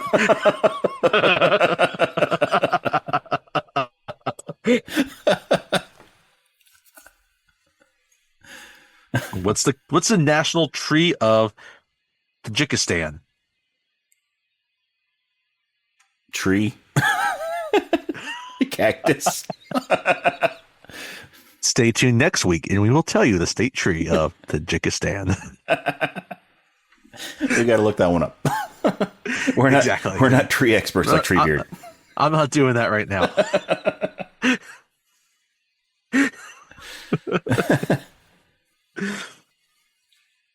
So we got back into Helm's Deep, and Erwin is most upset that she's being sent into the cave to care for the woman and children. Because this is not honorable. She's it's probably something like Cyprus. Of Rohan. The state tree of Tajikistan is probably something like Cyprus. But just saying. Yeah. You talk about Arwen. You talk about Aowen and Aragorn. I'll look at the national tree of Tajikistan. So Aowen is not happy that she's been relegated to taking care of the women and children, and she's not allowed to go out and fight. And Aragorn is trying to reassure her that she is needed. She's right where she needs to be. These people look to her for guidance. They're all scared. And so she heeds his words. Yeah. But she still wants to she wants to fight. She wants to be able to defend her people. But he tells her that a time will come where she will fight. Right. And he doesn't say exactly. The time may come for valor without renown. Right. And at that point, who do people look to? And it's she wants to know, let me stand at your side. And he just says, I don't have that power. They were going to be no, sorry, not happening. And it was you not command the others to stay. They fight beside you because they love you. The national tree of Tajikistan is the Shinar, scientifically known as Shinar. Platanus orientalis. It's also known as the Oriental Plane Tree. Or the Oriental Plane Tree, yeah. It's a majestic symbol tree, of the significant nation. in Tajik culture, often seen alongside other symbols like the golden eagle and red tulip. Though some sources mentioned the apricot as a state tree. So, yes. Well, okay, some sources say the apricot tree, but the majority say it's the Shinar. But yeah, I have the Shinar, the Platanus orientalis, also known as the Oriental Plane Tree, significant symbol of the nation. Sometimes ceremonial trees like sequoias have been planted for symbolic purposes, like celebrating independence. So, Rohan could plant one of these to celebrate independence from Isengard. So I bet that there was a Shinar in the Entmoot. There's got to be a Shinar in the Entmoot. I mean, I'm looking at these things, and there's no way there's not a Shinar in the Entmoot. Yeah. And there's got to be. 2 years ago when we started this podcast, I never would have guessed we would have decided to talk about Tajikistan and its national tree. I didn't either, especially in a Lord of the Rings episode. But here we are. Here we are. Maybe a James Bond episode, we just decided to talk about things that are going on in former Russian states, but or Soviet states, right? But no. There you go. See, you don't have to wait the next week to find out the national tree. You don't have to wait. Next week, maybe I'll tell you some state tree of some state in Mexico somewhere. Maybe. I'll come up with some obscure piece of knowledge that, hey, you might need to know watching Jeopardy. It might win you thousands of dollars. It's a $2,000 question for trees. Or it might win you some concert tickets on the radio. That's right. Exactly. And you know what? If you're welcome. You are welcome, folks. You're welcome. You could even be at a bar trivia. Enjoy that concert. You are welcome. Think of us. Think of the Entmoot and Dominic Monaghan, Billy Boyd, and John Rhys Davies. Anyway, so we're still in Helm's Deep. Everyone has decided to go in the caves with the woman and children. And now they start taking those farmers and the older people, right? And some look like they're 12. Okay, guess what? It sucks. Hey, right? Their moms are sad about it, right? Mm-hmm. And we're now in the armory. It's also the armory, and they're just handing out weapons. They're handing out swords. And they're not just any swords. So they're old, rusty. Oh, the old rusty swords, dinged up swords. Like they've got divots taken out of them. Yeah, these are swords that are not fit for battle. They have seen many, many battles, and they should be retired. They should be retired. Yep. Mm-hmm. But they're giving them to 8-year-old boys and 90-year-old dudes. Mm-hmm. Hey, have at it. Right, and they're sharpening a few of them at the smithy, right? Yep. and again, there's this one boy. They put on this helmet on him. It's like 7. He is like 7 years old, and they put this helmet on him, and it's bigger than his head. This thing would probably fit, a big dude. Mm-hmm. You're not talking about an average size dude. This is like a big dude's helmet. This is the largest helmet of the fighters that would fit this dude. Yeah, and they put it on this tiny little kid. Like, here's some mail. They're putting chainmail on these kids, and like their arms aren't going all the way through the sleeves, because they don't have child-sized chainmail. And Aragorn's looking at us like, no, like these. Speaking of which, these people aren't ready. So first off, just a little impressive thing with the making of this movie. The prop crew made all of this chainmail by hand. Yes, it is all like actual chainmail. They put the rings together by hand for every piece of this chainmail. Yeah, it's freaking amazing. The dedication in these movies. The costume I'm glad he brought this up. Amazing in this movie, because we talked about the dedication a lot in the beginning of Fellowship, but it's on display here too, and this is a terrific example of it. So yeah, they pieced it all together. So, and everyone's looking, it's like, yeah, these are farmers, farriers, stable boys. These aren't soldiers. Hey, why are all those horse jobs? Gimli's like, most have seen too many winters. Or too few. Legolas just says, yeah, too few. Or too few, yeah. Right? Now, Legolas and Aragorn are looking at each other. It's like, and Legolas just starts speaking to him in Elvish. Oh, no, Legolas versus too few. And look at them. They're frightened. I can see it in their eyes. And everybody just stops. And then they're not happy with Legolas saying this. No. So then Legolas now he speaks to Aragorn in Elvish. It's like they should be 10,000 against 300. And then Aragorn replies in Elvish. It's like, well, they're better off here than Edoras, right? And then and Legolas still responds like, well, in Elvish, they can't win this fight. They're all going to die. And then in English, but Aragorn has to respond in the common tongue. Aragorn just yells, "Then I will die as one of them." And everyone now stops like, what conversation did they just have? What? Is he going to kill us all?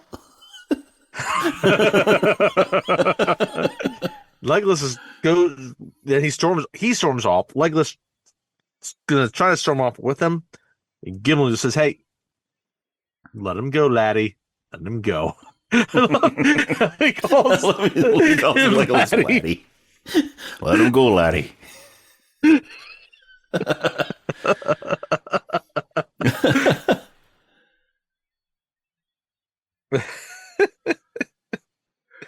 And it cuts back into the throne room, and they're doing gambling are there. I love how this scene is shot. Mm-hmm. And again, like Bernard Hill, just fantastic. Yeah. Gimli starts bringing Theoden's armor. And he tells him that every villager able to wield a sword has been, armed. Gives him that things like, the low down, the down low, and Theoden asks, like, who am I, Gambling? Gambling's like, you're our king, sire. There's like, do you trust your king? Game's like, yes, your men, my lord, will follow you to whatever end. And this is where it gets serious, right? This is the sad part of some of this is like there's like to whatever end. We see, it's kind of cut between him and the York marching, and then arming the rest of the people to go out. And they're just like, where is the horse and the rider? Where is the horn that was blowing? They have passed like rain on the mountains, like wind in the meadow. The days have gone down in the west behind the hills into shadow. How did it come to this? Right. And he's ready and he's just reflective and pensive. And he feels alone. Yeah, he does. Like he's got this whole host and he just feels alone. And like he's afraid, like, again, like they're gonna make this stand where they're all gonna die valiantly, but it won't even be remembered because like the host of evil is gonna take over the world. Like we can make this stand and it's not gonna matter. So they finish that. We cut back to the Entmoot. And Mary's like, it's been going on for hours because like we met them earlier. It was daytime. And now it's definitely nighttime. Right? And everyone's like, oh, well, they must have decided something by now. And Treebeard hears them talking. He's like, no. We only just finished saying good morning. And Mary's like, it's nighttime. Yeah. The Ents talk like, very don't slowly. Be hasty. It's like Mary's like, we're running out of time. Then we get to Aragorn, right? And he's sitting. He's thinking about the conversation he just had with Legolas. And he's thinking, and he sees this boy. Now, this boy is a little bit older. Mm-hmm. He's one that probably is of age to fight. Yeah. He's But mid-teens or so. He's a boy that's probably a stable boy.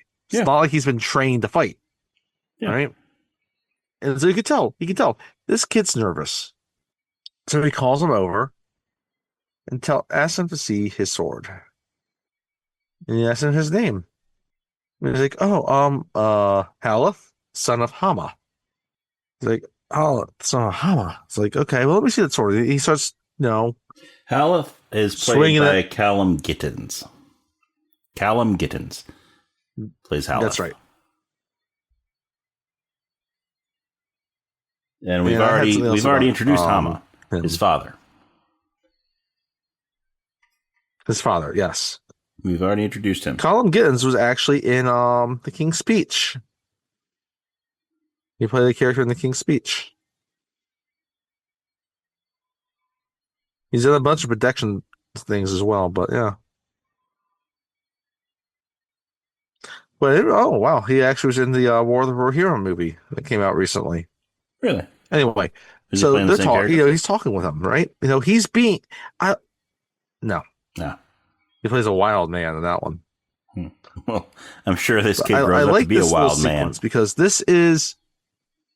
Well, that's a good point. I like this sequence because it's Aragorn being a king. Right? Because he's like, oh yeah, well, the men are saying that we will not live the night. They say it is hopeless. It is hopeless. And the Aragorn just looks like, really? It's like, no. They don't know what they're talking about.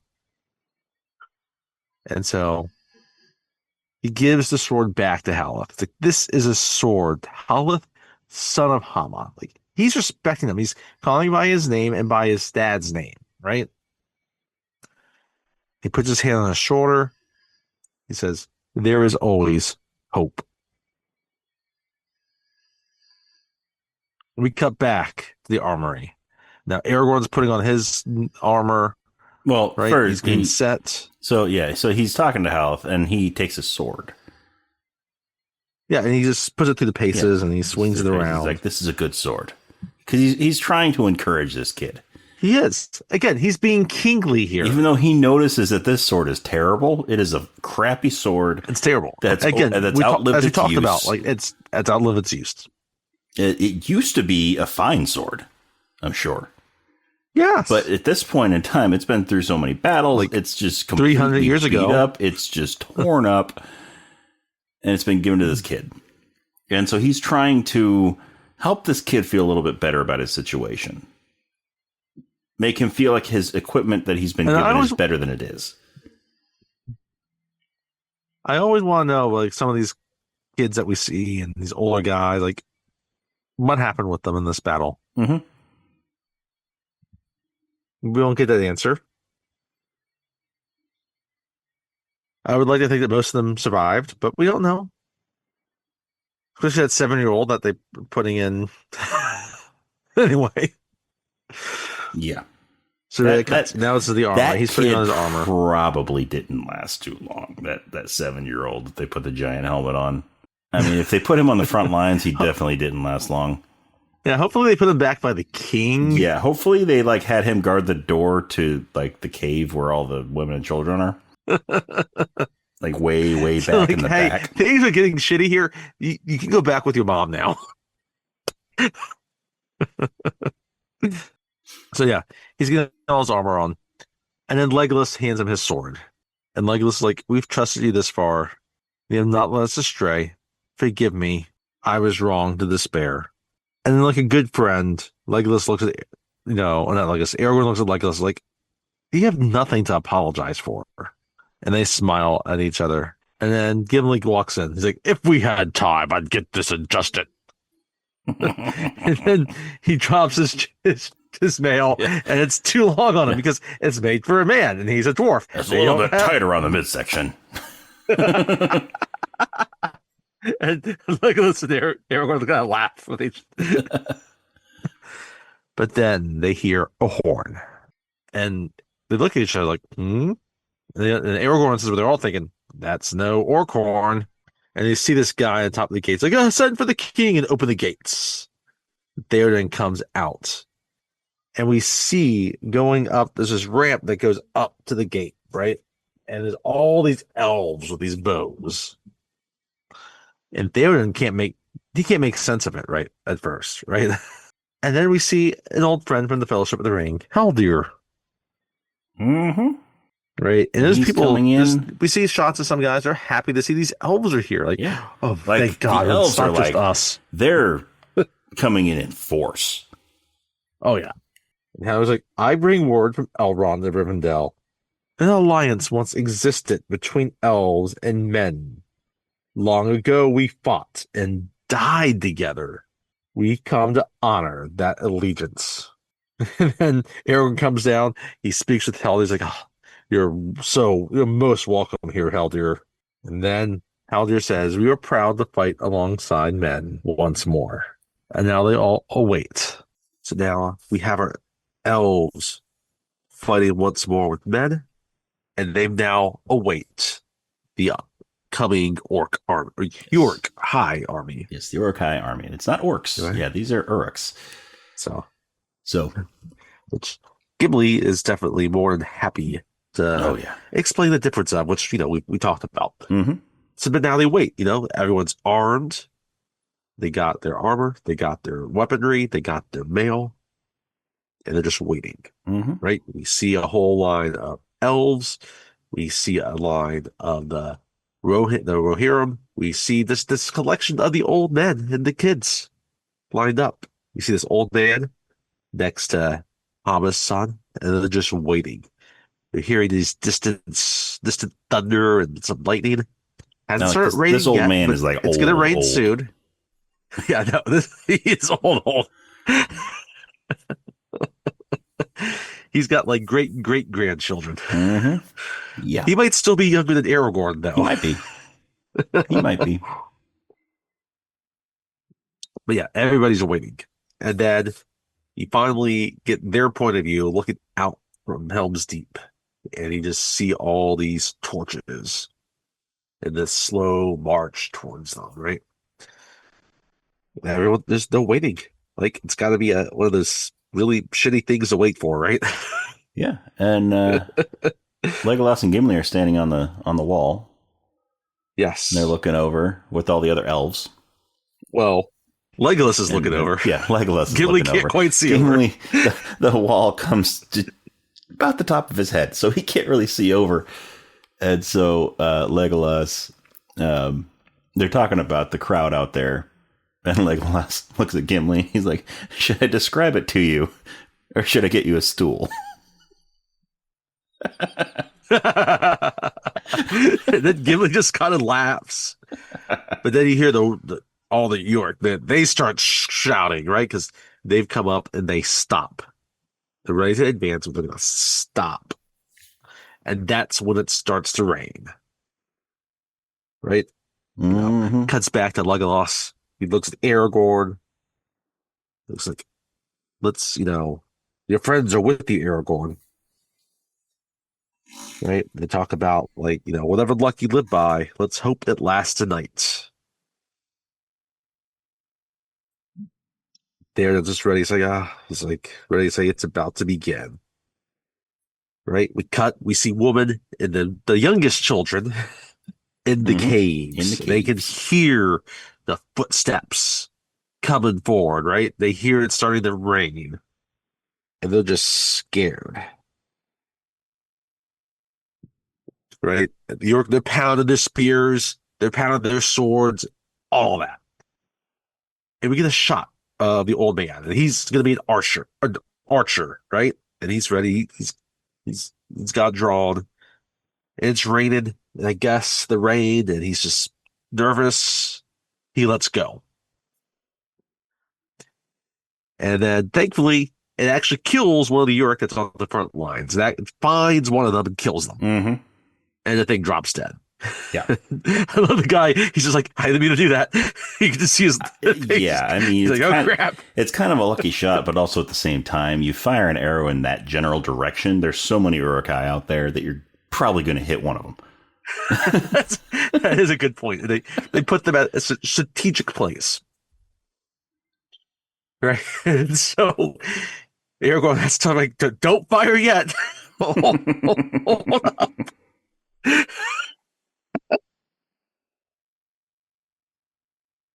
And that's when, well, I mean, Aragorn specifically is kind of commanding all the elves, right?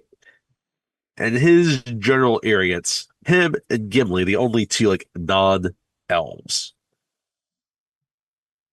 So he's speaking to them in Elvish, and then so is Legolas. He tells them specifically where their armor is weak, so they know the best spots to shoot because they are expert archers, obviously. Mm-hmm. Yes, they are. Right, and then that's when the York advance, and as they advance, Aragorn just tells them to fire. And then they fire their arrows, right? And then Theoden gives them a volley, right? And then a bunch of other archers on the other side, they start to shoot. And there's now a full-scale battle. Right? And the Uruk are arrows pushing. Going they down, have towers ones. And they have giant ladders that they've got. Right. And, so they're marching. Right now they're shooting and they're about to approach the wall.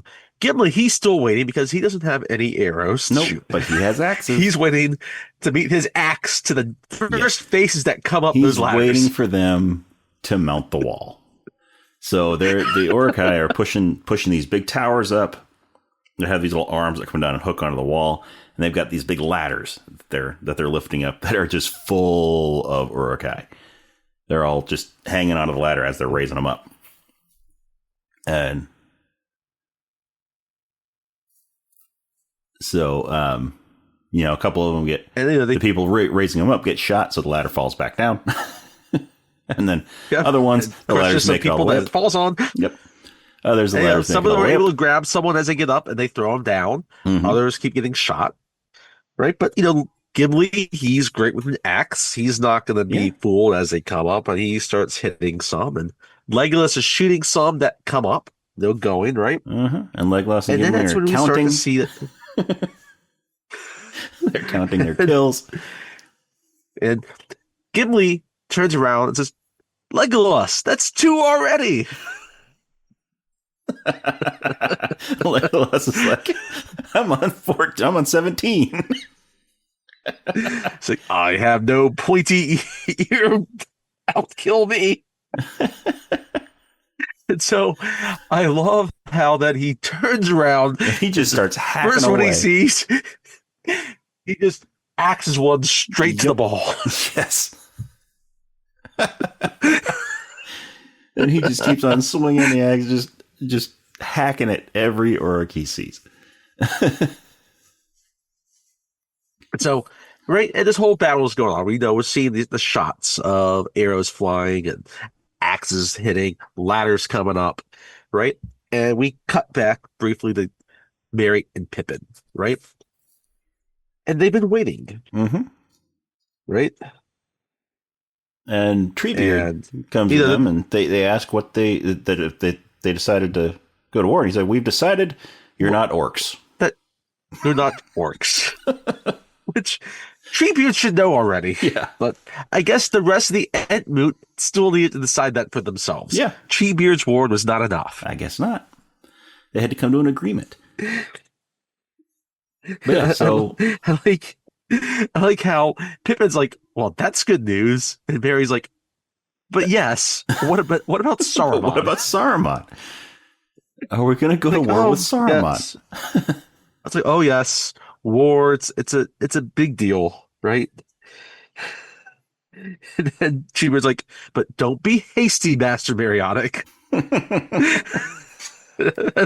I love Mary's expression. He's like, yeah. He's indignant. Hasty. He's like, hasty. Our friends are out there. They need our help. And Treebeard just responds, well, you gotta remember, in old Entish, it takes a long time to say anything. And we don't say anything unless it takes a long time to say. Yeah. Pippin's thinking about that. Mary's like, oh God. And then we cut back to Helm's Deep, and I love Gimli. He's just standing on top of the wall. Yeah, he's just going right to left. Yeah, he's just hacking the orcs as they come up. He's saying 17, 18, 19, 20. But now we cut, right? And so the main gate to Helm's Deep, right, is a large, road or ramp that goes up to it, right? And now we start seeing that there's a bunch of these orcs. They're going up there, but they have all these shields, right, that are protecting themselves. Yeah. Right. They're in the middle is where they have their battering ram. Yeah, they're basically holding the shields, Roman style, Roman Legion style. Roman style, it's like yes. So that they can cover, around them and on top of them. To Aragorn sees this, and so he starts directing the elves to shoot towards them, right? And so far, they're holding their own pretty well, right?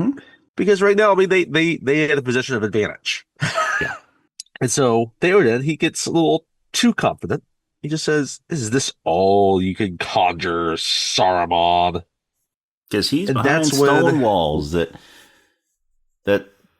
no one knows how to break through. They're too strong for people to break through. So yes, he feels like everyone is completely safe inside. He's not aware. And they can just keep on piling on more and more orcs, and they're not going to be able to get through. Yeah. Yeah, I mean, even if they're able to break that gate wall, they're still at a position of advantage. But then we cut, and we see this other Yorick, and he's got a torch, and they're making way for this guy to run. Aragorn sees this guy, and he He's It's like, this guy Legolas. looks like we might need to bring him down. Yeah. And so he directs Legolas to start shitting him. And Legolas picks a very good time to not have his most accurate shot. Yeah, like the one time in the whole trilogy that he's a bad shot. Like he hits him, but he just hits him kind of in the shoulder. Yeah. I mean, granted, it's not your standard Urukai. It's a berserker. So, Yes. I would imagine he's probably a little bit tougher than your average Urukai, but still, he doesn't go for a killing blow. We forgot to mention during the initial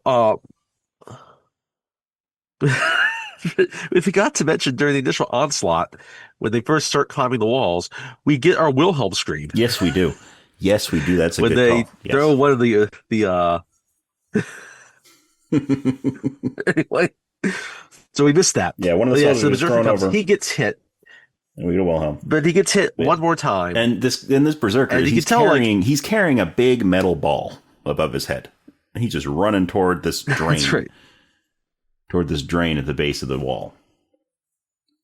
And it's the same big metal ball that Saruman was pouring the powder in earlier. Yes.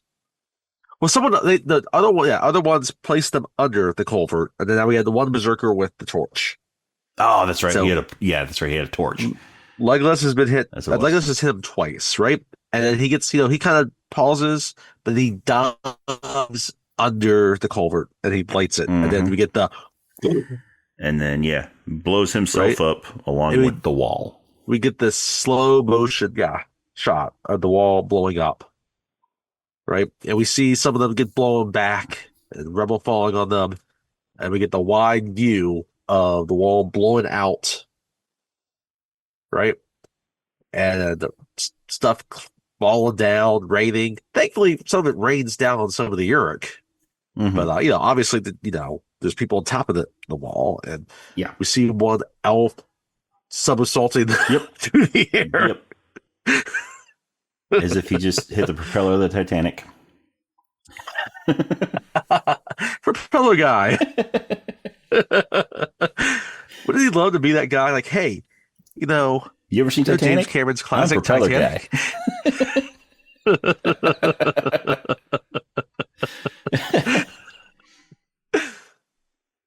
And but we get this because that's at the far end where it goes is like the far end of Helm's Deep, and then up towards the keep where Theoden is kind of on the other end. And so obviously they hear the explosion, they see it, and he looks at it, and he's like, oh no. What's gonna happen here? Right. And now of course all the Uruks start going through, and Aragorn, he gets back up, he's dazed, right? And they're all trying to get their bearings. And while all their attention's away, all those that have the ram and the shields start hitting the main gate. Yeah. Right? And they're able to break through a little bit, right? The door is starting to crack. Arrows to the gate. And then you get this guy that stands up from above the gate, and he throws a spear down on one of them. And that's one Peter Jackson. Yes, Peter Jackson throws a spear at an Urukai. You see one of the younger kids. He starts throwing some stones. Not much different than, Merry and Pippin throwing stones, right? Mm-hmm. Right? Aragorn gets back up. Right? He's looking around, and he sees some orcs starting to go after him. Gimli sees this. Yeah, so Gimli is joining Gimli Aragorn gets now. Up. Yep. So he's no longer with Legolas. He's over with Aragorn, because the two of them are just going after some orcs. Or going after some Uruks. Yep. Yeah. And they're able to get up. Gimli hits a couple of them.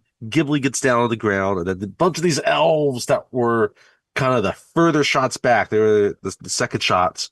They were firing their shots at the Uruk. They're storming in. And then they charged them with their swords after that, right? Yeah.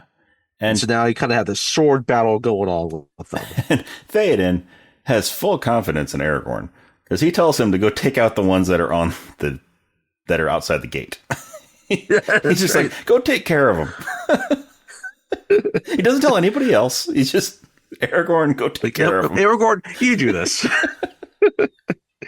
So this whole sequence too, this is where also you get, because it's the extended edition. Like, granted, like it's the orcs, and so it's not like humans, but we kind of get a few more bloodier or graphic kind of namings, a few more beheadings, Yep. more limbs getting chopped off. Right? Yep. You get a shot where, this is not the excited, this was in the theatrical cut too, where Legolas takes someone's shield and uses it to just slide down some steps. Yeah, he's just shooting has at a surfboard to surf down the stairs, and he's just shooting orcs as he's going down. And here, he was standing completely still when he was shooting at the berserker, and he missed. That's right. Unless he meant to hit his shoulder. But now he's just bullseyeing all of them on his way down as he's moving fast down the stairs. And then he jumps off of it, and then the shield then just continues to go on, and thankfully it's able to just like decapitate one of these other Yorks that's coming through. Yep. Right? So there's still all out battle. Right? We get a nice little cut back to Treebeard and the Entmoot with Merry and Pippin. And the Entmoot has decided... And Treebeard has some bad news. They've decided that they will not go to war with Isengard. And Merry's like, how can that be your decision?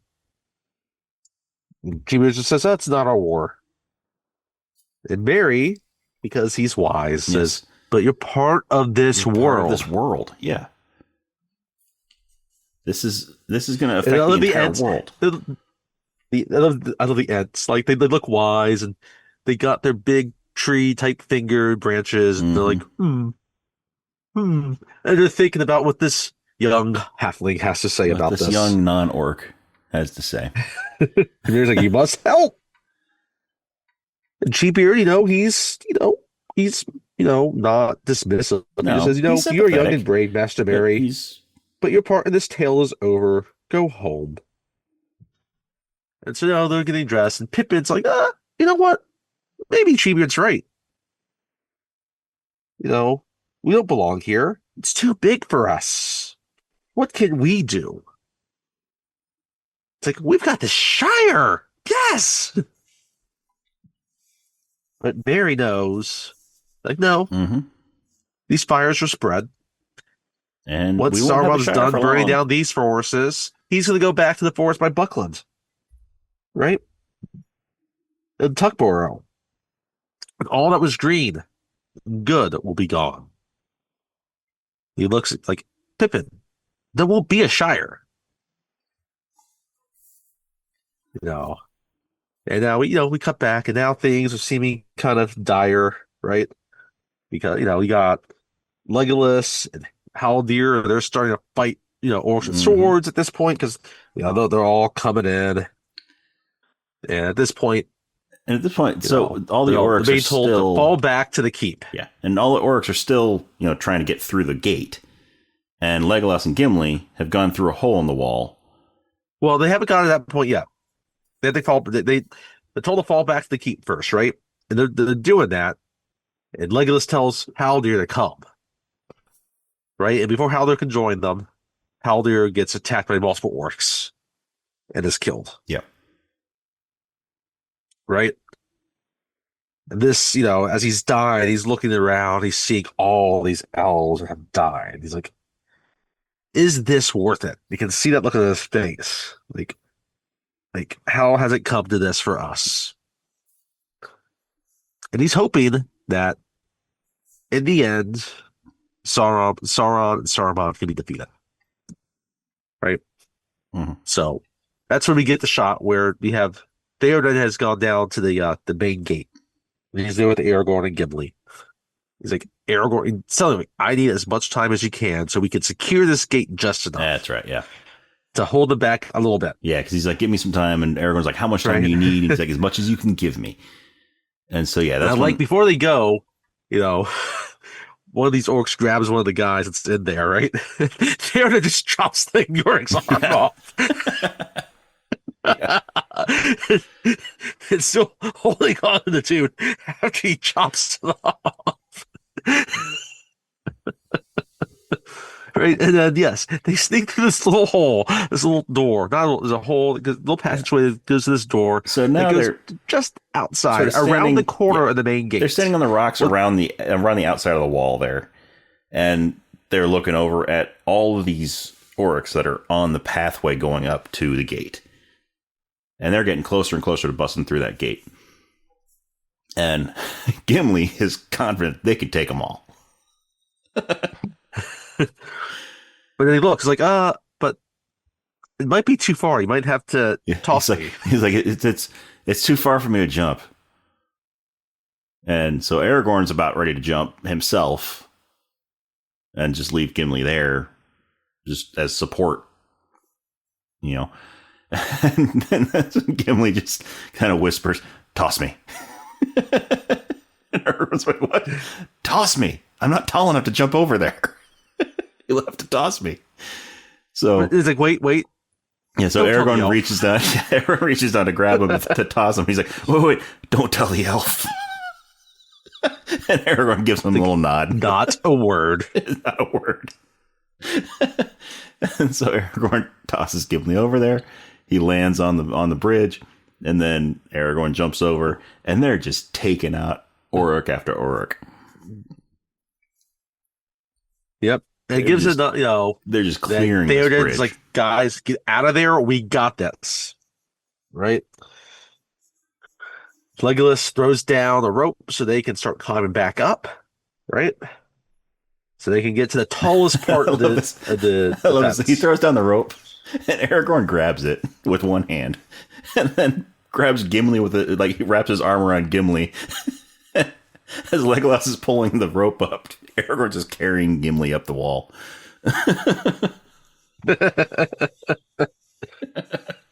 But now they have the tallest. Well, they don't start putting the tallest ones yet, right? They, right? And now it cuts back to Merry and Pippin and Treebeard. Treebeard says, "You know what? I'll leave you at the western borders of the forest. And then you can make your way to your homeland from there." But then Pippin has an idea. Mhm. It's like, hey, no, how about you walk closer to Isengard? Yeah, drop us off closer to Isengard. And Treebeard's like, okay, Treebeard's I don't like- know why you'd want to go there, but okay. And Mary's like, "What are you doing?" And Pippin's just And like, Pippin's like, "Oh, well, it's the last thing Saruman would Yeah. expect. The closer we are to danger, the safer we are from harm. Right? The closer we are to yeah, the closer we are to danger, the farther we are from harm.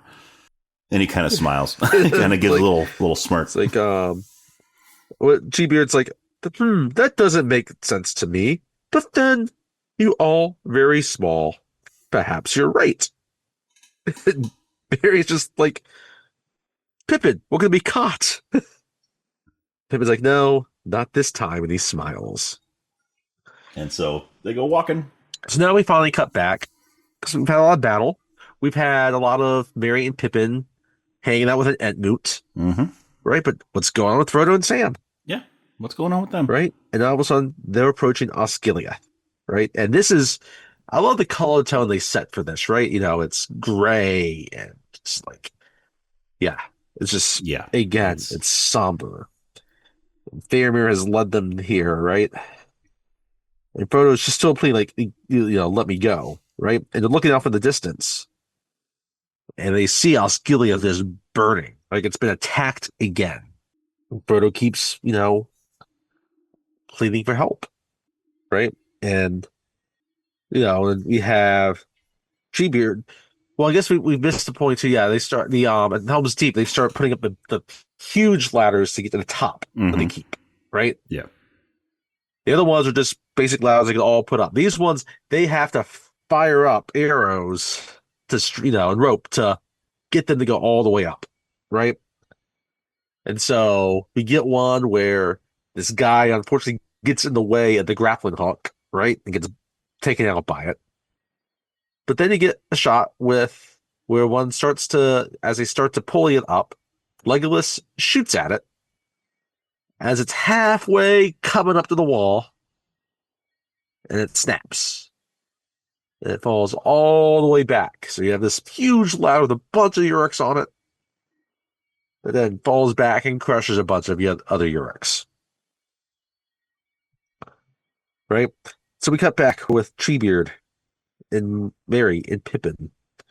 And they're approaching Isengard. And Treebeard starts talking about how a little family of field mice climb up him sometimes and tickle him. He's like, they're always trying to get somewhere.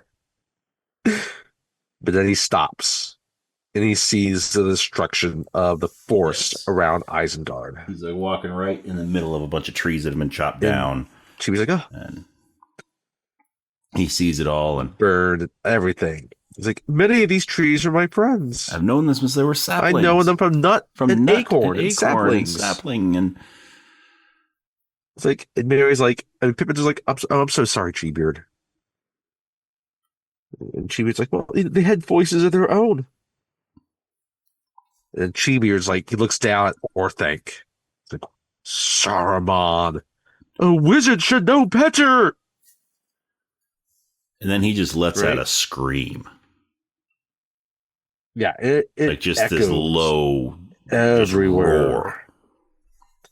And he just says, there is no curse in Elvish, Entish, or the tongues of men for this treachery.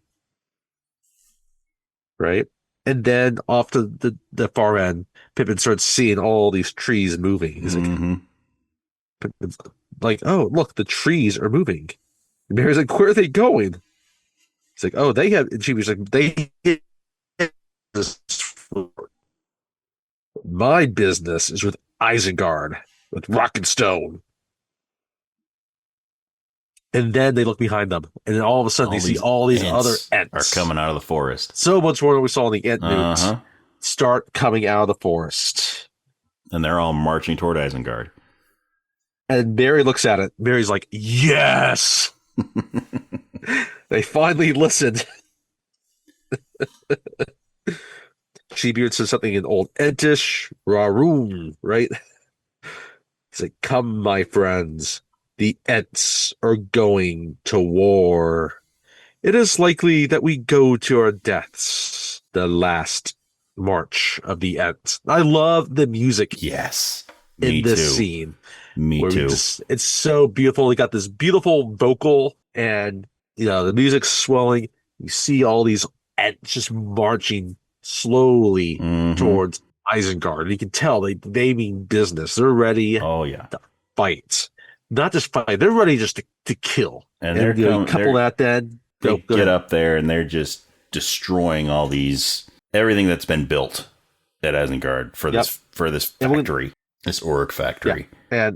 And so they're they start essentially they're desecrating the remains of their fellow trees. Because everything's made of wood. I've never thought and of so that. they're knocking it all down and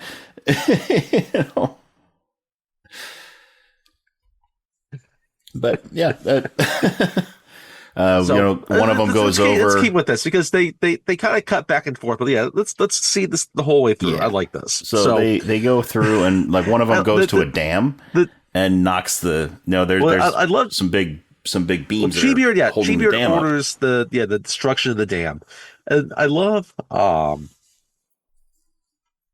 think that whoever worked on this scene, the people that did it, had a lot of fun. Oh yeah.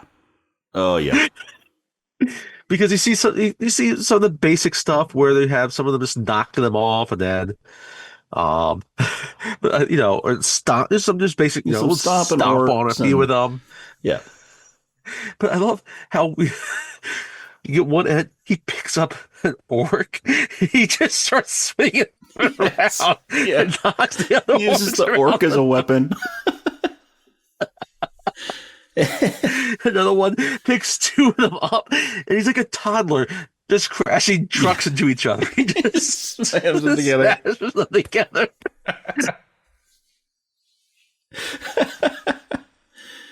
Yeah, some of the orcs are have bows and arrows, and they're firing fire arrows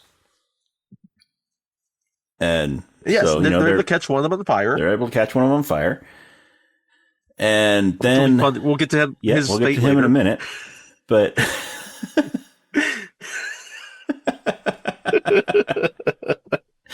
but these ants are just mowing through Isengard.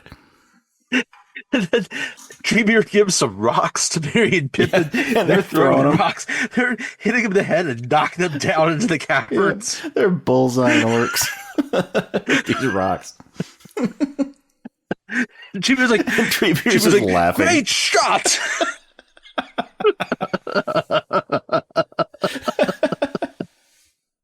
And that's where they unleash the dam. Yeah, so then the dam. At this point, they break the dam, and Saruman must have woken up from his nap. Yeah, because now he's out there in his tower in Orthanc. He's looking around. Wormtongue must be taking a poop because he's nowhere to be seen. Okay, Saruman's out on his balcony. He's looking around. And then he sees. He's like, "Where are these trees?" The dam start to open, right? And the torrent of water rushing through. This water just rushes in there, and as it's rushing in, this ant that's on fire runs over to it and dunks its head in there in the water to put the fire out.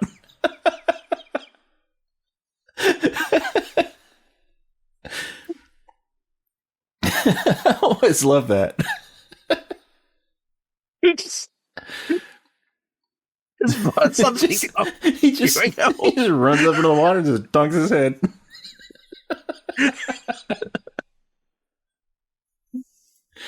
And anyway, and we just see all the water just start going through all those caverns, right, and taking out all the stuff they built, extinguishing the fires, that are down inside the pit, and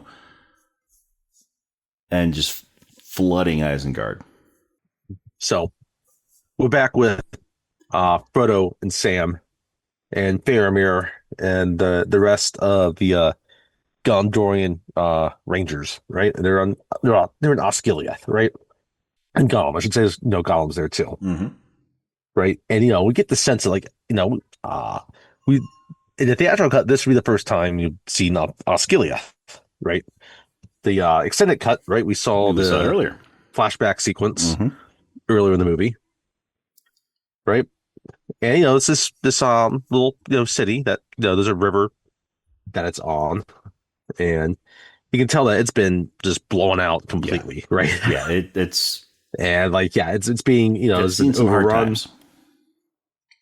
and I guess whoever Faramir has left in charge comes up to him, right? He's like, his name is Madril. He tells him that the orcs have taken the eastern shore, right? And the numbers are too great. We don't have enough people here. We're going to be overrun by nightfall, right? And that's when Faramir brings forth Frodo, and at this point, Frodo's like, he could feel Saruman just gazing at him, right? And he just tells Sam, the ring, it's calling to him. His eye is almost on me. And Sam's just kind of talking there. This, he's like, Mr. Frodo, and Faramir and just, tells this guy there, it's like, take these two to my father. Tell him Faramir sends a mighty gift. A weapon that can change our fortunes. Right? And Faramir's just going to leave, right? He's going to get ready to continue the battle. But Sam needs to interject. You want to know what happened to Boromir? You want to know why your brother died? And Faramir's got to stop to hear this, right? Mm-hmm. It's like, he tried to take the ring from Frodo. After swearing an oath to protect him, the ring drove your brother mad. Right? And Frodo at this point, he's almost not even paying attention to any of it, right? He's just kind of dealing with the idea that, Saruman's eye or gaze or attention is upon him. And then we hear this lookout. And this tower that's there gets hit by this boulder. It just crumbles. And they look We over get a and shot of all the there's men. We got Frodo and Sam and Gollum is tied up, right? And then you hear the ring calling again. Now he's slow down. It seems like Mr. Frodo Mhm. and Frodo, and then they just make his voice go, and it's a nice slow motion to slow down his voice, right? It's like they're here. They've come. And then you hear that classic shriek. And then we look at Faramir. He just says, Nazgul! And then there's a Nazgul, one of the winged creatures that we saw way back at the beginning of the movie. Yeah, those dragon-like things. And it just comes up. And it's flying over Osgiliath. Up. Men start running. Frodo's just staring at it. Gollum is terrified because, they've done... So we really discussed it. The Nazgul have done not nice things to Gollum also. Yeah. We did mention, right? When we were talking about Fellowship that, they had captured Gollum and tortured him to give the location of the ring. When he said... So good. Gollum is very intimately involved with them. But Faramir, he grabs them. He finds the most secluded place he can for them. He tells them, stay here, stay out of sight. Right? And we've cut back to Helm's Deep, right? And they're now holed up in the keep, right? In the King's Hall there at Helm's Deep. And we had shots earlier of the woman and children when once they saw it, they were breaking in through the gates. Like they could tell, like, oh yeah, no, like they broke through the gates. And then, the woman, they're crying and they're understanding that this very much might be the end. Right? And Theoden now, he thinks this is the end. He's like, the fortress is taken, it's over. But Aragorn is not going to give up. Aragorn is taking on his destiny here, right? He's saying, you said this fortress would never fall while your men defend it. They're still defending it, and they have died defending it. Right? Mm-hmm. And you can hear them, like, they're using a battering ram to try to break down the door so that Aragorn effortlessly just pushed open. Yeah. They weren't barred the same way. Yeah. And Aragorn's like, is there some way out for the woman and children at least? And Gimli's like, Gimli finally just speaks up. Well, there's one passage, it leads into the mountains, but it won't get far. There's too many. Aragorn's like, well, send them away now to make for the mountain pass and barricade the entrance to the caves. And Theoden, finally, in this despair, he's like, so much death. What can men do against such reckless hate? I love that line. Yeah, that's great. What can men do against such reckless hate? And then Aragorn's like, ride out with me. And then Aragorn's like, ride out and meet them. And Theoden's like, for death and glory, for Rohan, for your people. And then Theoden gets a second wind. And what helps him is Gimli sees the sun start to come through the window. Right? And we get the voiceover of Gandalf. It's like, look to the sun's rising on the fifth day at dawn. Look to the east. And then Theoden, whether he remembers that or it's just because of what Aragorn said, he's like, yes. And I love it. It's like, the horn of Helm Hammerhand shall sound the horn in the deep of Helm Hammerhand will sound in the deep one last time. And so they get on their horses. Gimli runs up. Gimli gets to blow the horn. So Gimli runs up, and there's this gigantic horn. Yes. And he goes and he starts blowing in this horn while Aragorn and Theoden get on their horses and they just ride out this gate. Well, before that, before they get on their horses, Theoden looks at Aragorn's like, "Let this be the hour when we draw swords together." Yes, let this be the hour when we draw swords together. You want to play swords? But don't cross the streams. Don't cross the streams. What happens if we cross the streams? You don't want to know. That would be bad. That would be bad. It'd be very bad.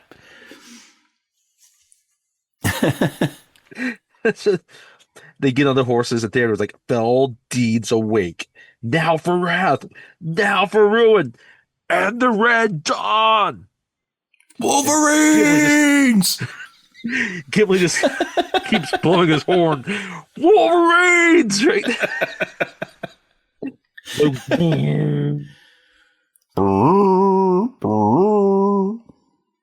And then Theoden says, "Forth, Aralingas!"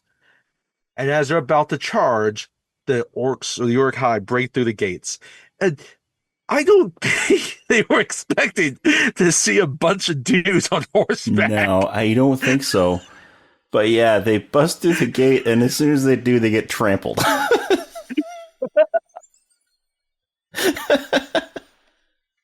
They get trampled by horses coming the other direction. So they just take out this wall of orcs.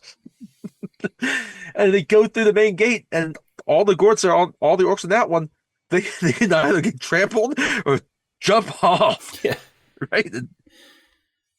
Either way, they're not in good shape.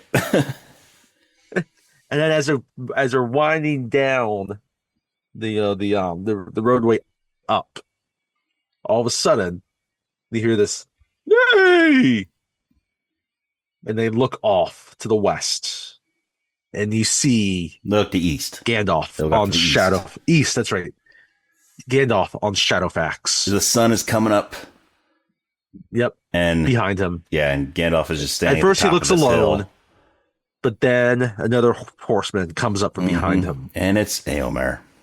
It's Éomer, right? And Gandalf has this line. He's like, "Theoden King stands alone." And Éomer's like, "No, not alone." And then he draws his sword. He's like, "Rohirrim!" He yells, "Rohirrim!" And all these horsemen line. come running up behind him. Right? And Theoden sees them. He's like, "Oh, Éomer!" And Éomer's like, "To the king!" And they all just start charge down this hill. This is a steep hill. It is a steep hill. Like, have you ever seen when they do the cheese roll? You know, when they roll a wheel of cheese down a hill, and all these people run down that hill and chase the cheese. I've always wanted to chase that. Cheese. It's a hill like that. I would love to do that one day. I would too.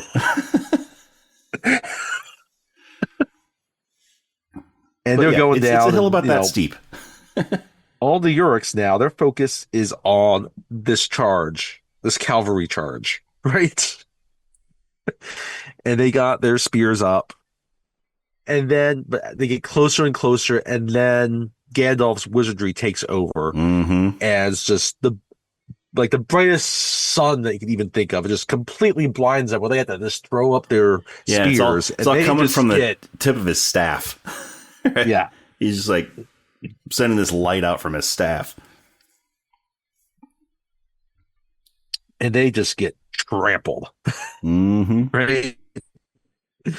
And I think this is actually where they cut to where like the technically where the Ents start like getting the upper hand in Isengard. Yeah, we discussed that. But yeah, we've got that. Some of the Ents go bowling with some of them, right? They take huge pieces of wall and rock and they just roll it at the at the orcs. Anyway, like I said, I think those designers had a lot of fun. Oh yeah, absolutely. But let's see. They had to. Right, so we cut back to Osgiliath, right? And now Frodo is going to disregard what Faramir said by staying covered. Sam's like, "Well, where are you going?" And he just kind of walks out into the middle of the city. And he stands alone, right? And then this Nazgul then comes up to start looking at him. And he holds up the ring. He's starting to put it on towards his finger. Right? And Sam runs to go to tackle him, and Faramir sees that. And then as the Nazgul is approaching him, and as Sam's tackling him, Faramir shoots an arrow, and it hits the beast, right? Yeah. And it flies off, But Sam and Frodo continue to tumble, right? There's these steps, so kind of where Frodo was standing out. And as they fall to the ground, Frodo pulls it out Sting and puts it to Sam's neck, right? And Sam's like, Sam's like, don't come here, Mr. Frodo. It's me. It's your Sam. Don't it's your Sam. Don't you know your Your Sam? Sam? And Frodo he realizes what's happened. He sits back against one of the buildings and he drops Sting. And he could tell that he is just weary and worn out by the weight of everything that's happened. Yeah. And he's like, Sam, I can't do this. Right? And Gollum's still there and he's listening, and Sam is being the company that is true. He stands up and he delivers one of his final speeches. The entire trilogy. I love this speech. It's like, I know. I love this speech. It's all wrong. By rights, we shouldn't even be here, but we are. Right? The Nazgul fly away. He's like, it's like in the great stories, Mr. Frodo, the ones that really matter. Full of darkness and danger they were. And sometimes you don't want to know how it ended, because how could the end be happy? How could the world go back to the way it was when so much bad had happened, right? It goes on, but I want to stop there because, this entire movie, we said this movie is the one that just has this kind of sadness all over. Yes. Absolutely.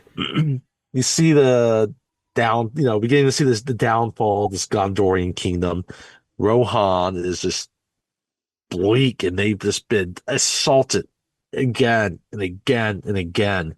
And Theoden has no idea who to trust, right? And Frodo just keeps having the weight pulled down on him. And then you have the shell of this creature, Gollum. It's just full of darkness. Yeah. Right? Yeah. But they're interchanging this here, right? Because he's talking about this. Frodo is despairing, but they juxtapose that to this victory that's happening now at Helm's Deep, and this victory that's happening at Isengard, right? They're showing these shots as they're claiming victory, right? The orcs they're retreating, right? Saruman shuffles back in. And now he's trapped in his tower. Wormtongue has stunk up his bathroom, right? He can't do anything. You have a shot of Aragorn, reuniting with Eowyn, right? And so you have these victories, these hard-earned victories that had sacrifice, right? So yeah, I mean, Rohan lost a lot of people in that fight. Yes, and they'll get into that at the beginning of Return of the King. Yeah. So we'll discuss that. But in the end, it's only a passing thing. This shadow. Even darkness must pass. A new day will come. And when it comes, the sun will shine out all the clearer. Those were the stories that really stayed with you. They meant something, even if they were too small to understand why. But I think, Mr. Frodo, I do understand. I know now. Folk in those stories had lots of chances of turning back, only they didn't. Because they were holding on to something. And Frodo's like, what are we holding on to? That there's some good in this world, Mr. Frodo, and it's worth fighting for. And Faramir's been listening to this speech. And Faramir has been moved by this speech. Yes, he has. Faramir decides, I'm not going to take the ring to Gondor. He's like, I think we understand ourselves, Frodo Baggins. And the other guy's like, Madrill's met up with them. He's like, you know the laws of our country, the laws of your father. If you let them go, your life will be forfeit. And all Faramir says is, then it's forfeit. Release them. I'll do it, Dad. He doesn't like me anyway.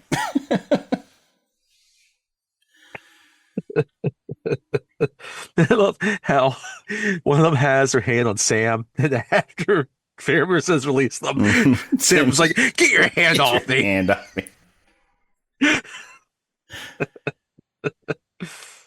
Get your filthy hand off me, you damn dirty man. And this is where we get kind of one of the last, well, not the one of the last, but this is another scene that gets added in, right? The theatrical cut, they just kind of run off the Uruks afterwards. They retreat. But this one, you see the trees from Fangorn or by Isengard have now made it to Helm's Deep. Yep. Yep. And as they're retreating, the York they go in. They run into the forest. And Aramir yells out, "Don't go into the trees! Stay out of the long grass. There's raptors." Oh, there's no raptors in this forest, but there are angry trees. I just love how all of a sudden you hear this growling and gnarling and smashing, and you see trees start to move around, like they're rustling, and nobody ever sees or hears from those Oryx again. They might be having a tea party in there.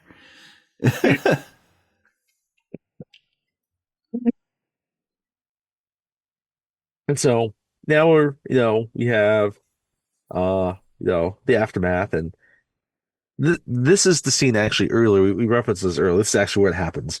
Gimli is sitting on a Yorick. Oh, yeah. And Legolas looks at him and is like, final count, 42.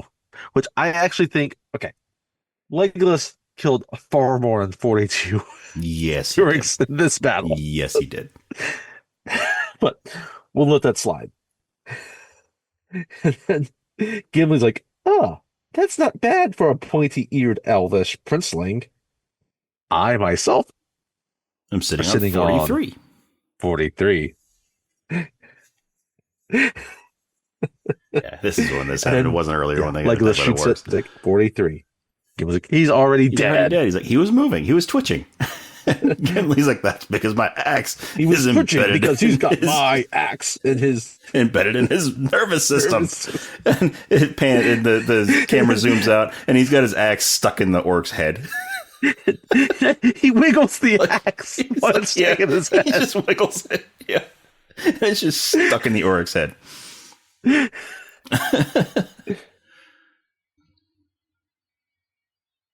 And then, we cut back to Isengard, and, you have Gimli, not Gimli, you have Pippin and Merry. They're like kind of waist deep in the water. Mm-hmm. And they look up, and Saruman has reemerged, and I guess Wormtongue has finished pooping. Yep.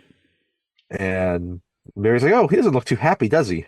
It's like, no, not happy at all. Right? And they're just surveying the damage. And Merry, because he's a cheeky fellow, says, I suppose the view could be quite nice from up there. And then they go back and forth. Pippa's like, oh yes, it's a quality establishment. I hear the staff are very good. Right? And then, as they're doing there, they see these apples kind of float out from the storage area. Apples. They're like, apples. Oh, okay. So they eat an apple, and then they grab some. Too bad there's not like more food. And then they see a chicken. And then they see a chicken just floating, like a roasted chicken just floating in the water. And then they go into the storeroom. They see before that, they see this carafe of wine. And then they find the storeroom. And it's filled with food. And there are a couple of jars of long bottom leaf from the South Farthing. The finest weed in the South Farthing. And a little piece of home. Can't be. And they open it, they smell like, oh, yes, it is. Saruman's secret stash. I love how Pippin's like, oh, one barrel for each of us. He's like, oh wait, do you think we should share it with Treebeard? And he was like, He's like, oh no, oh, it's dead plants. Yeah, he might be offended. He might be offended. You know, might dead be plants. an ancestor. Yeah, might be a relative. And Pippin's like, oh yeah, good point. He's like, don't be hasty. And they start smoking. He starts smoking, and then Treebeard looks walking down. outside. He hears them laughing, and he stares down. He looks through the door. He like bends over and looks through the door, and they're like trying to hide their pipes. So we cut back to our other hobbits and Faramir and Osgiliath. And Faramir has led them into these the sewers and tunnels of Osgiliath, right? And he just tells them, yeah, this runs right along the river to the edge of the city, and you'll find covered woods. So they're about to leave, and Sam just says, Captain Faramir, you have shown your quality. You're the very highest kind, right? And then Faramir's And like, Faramir's like, oh well, hey, Sam. the Shire must be a truly great realm. The whole gardeners in such high honor. And then he says, Sam, will you be my daddy?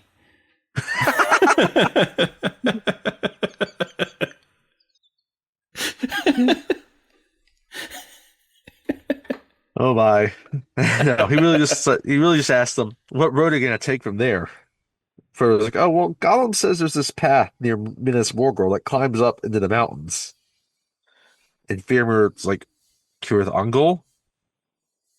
And Gollum's trying to get away. Mm-hmm. And Faramir grabs him.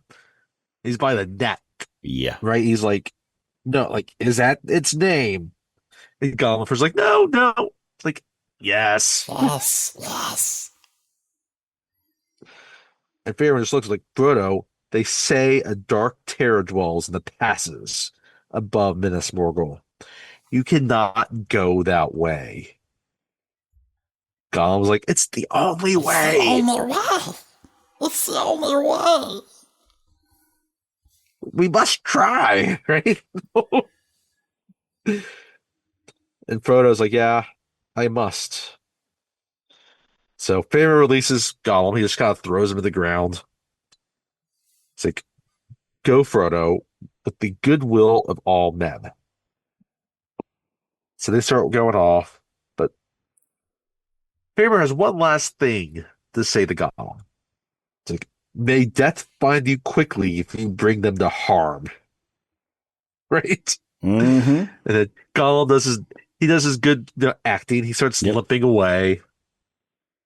And then Sam actually has some nice words for him.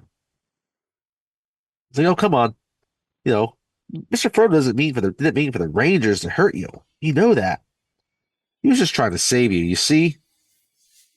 So there's no hard feelings. Forgive and forget. Yeah. Gollum's like, oh, no. Oh, no, not hard feelings. And so, before we kind of cut to them again, we get one last shot of our men and our wizards. Right? You got Gandalf with Legolas, Gimli, Theoden, and Eormor.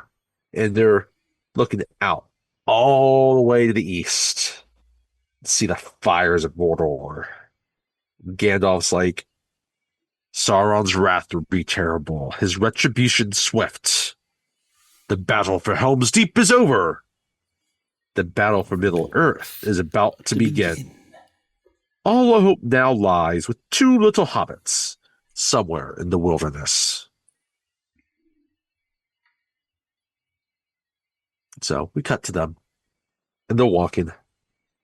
And Sam's thinking about the great stories again. Mm-hmm. He's like, I wonder if we'll be put into tales or songs. Frodo's like, what? So he's like, yeah. Will people ever say, let's hear about Frodo in the ring? They'll say, yes, that's one of my favorite stories. Frodo is really courageous, wasn't he, Dad? Yes, my boy. The most famousest of hobbits. And that's saying a lot. And Frodo, though, Frodo's because like, he's a good friend. but I want to hear, but what about Sam? I want to hear more about him. Samwise the Brave. Then he gets serious. Yeah, then Frodo wouldn't have gotten far without Sam. Frodo wouldn't have gotten far without Sam.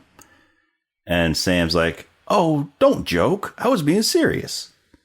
Like, so was I. And that's when, Sam thinks about it's like, Samwise the Brave, like he said. And then Frodo calls out to Smeagol. And Sam's like, we're not going without you.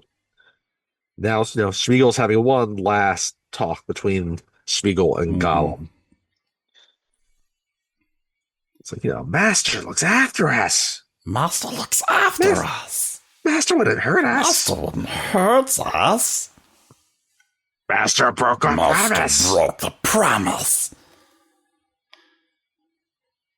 Master betrayed us. Wicked, Master tricksy, betrayed false. us. Wicked, tricksy, false. He's like, we ought to wring his filthy little neck. Kill them both. No, Then not we Master. take the precious. We take the precious. And Once they're dead. I like how- Once they're dead. Spiegel's like, but the fat hobbit, his eyes always watching.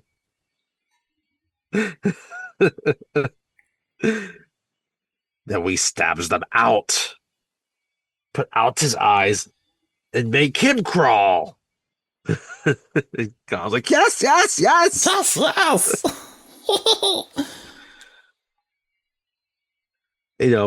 Sam and Frodo are like, where's he gone? Gollum, Smeagol. And then Gollum, as we said earlier, he brings up this line again. But we could let her do it. Yes, we can let her do it. And then we takes it from them. Once they're dead. Once they're dead.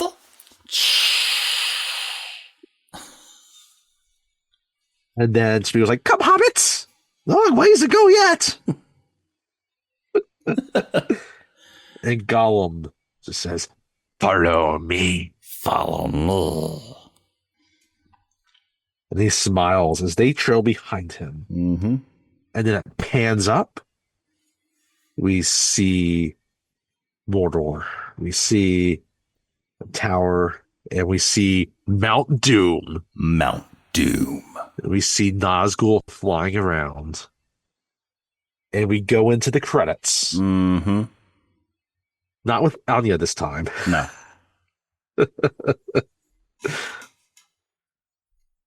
The once was light.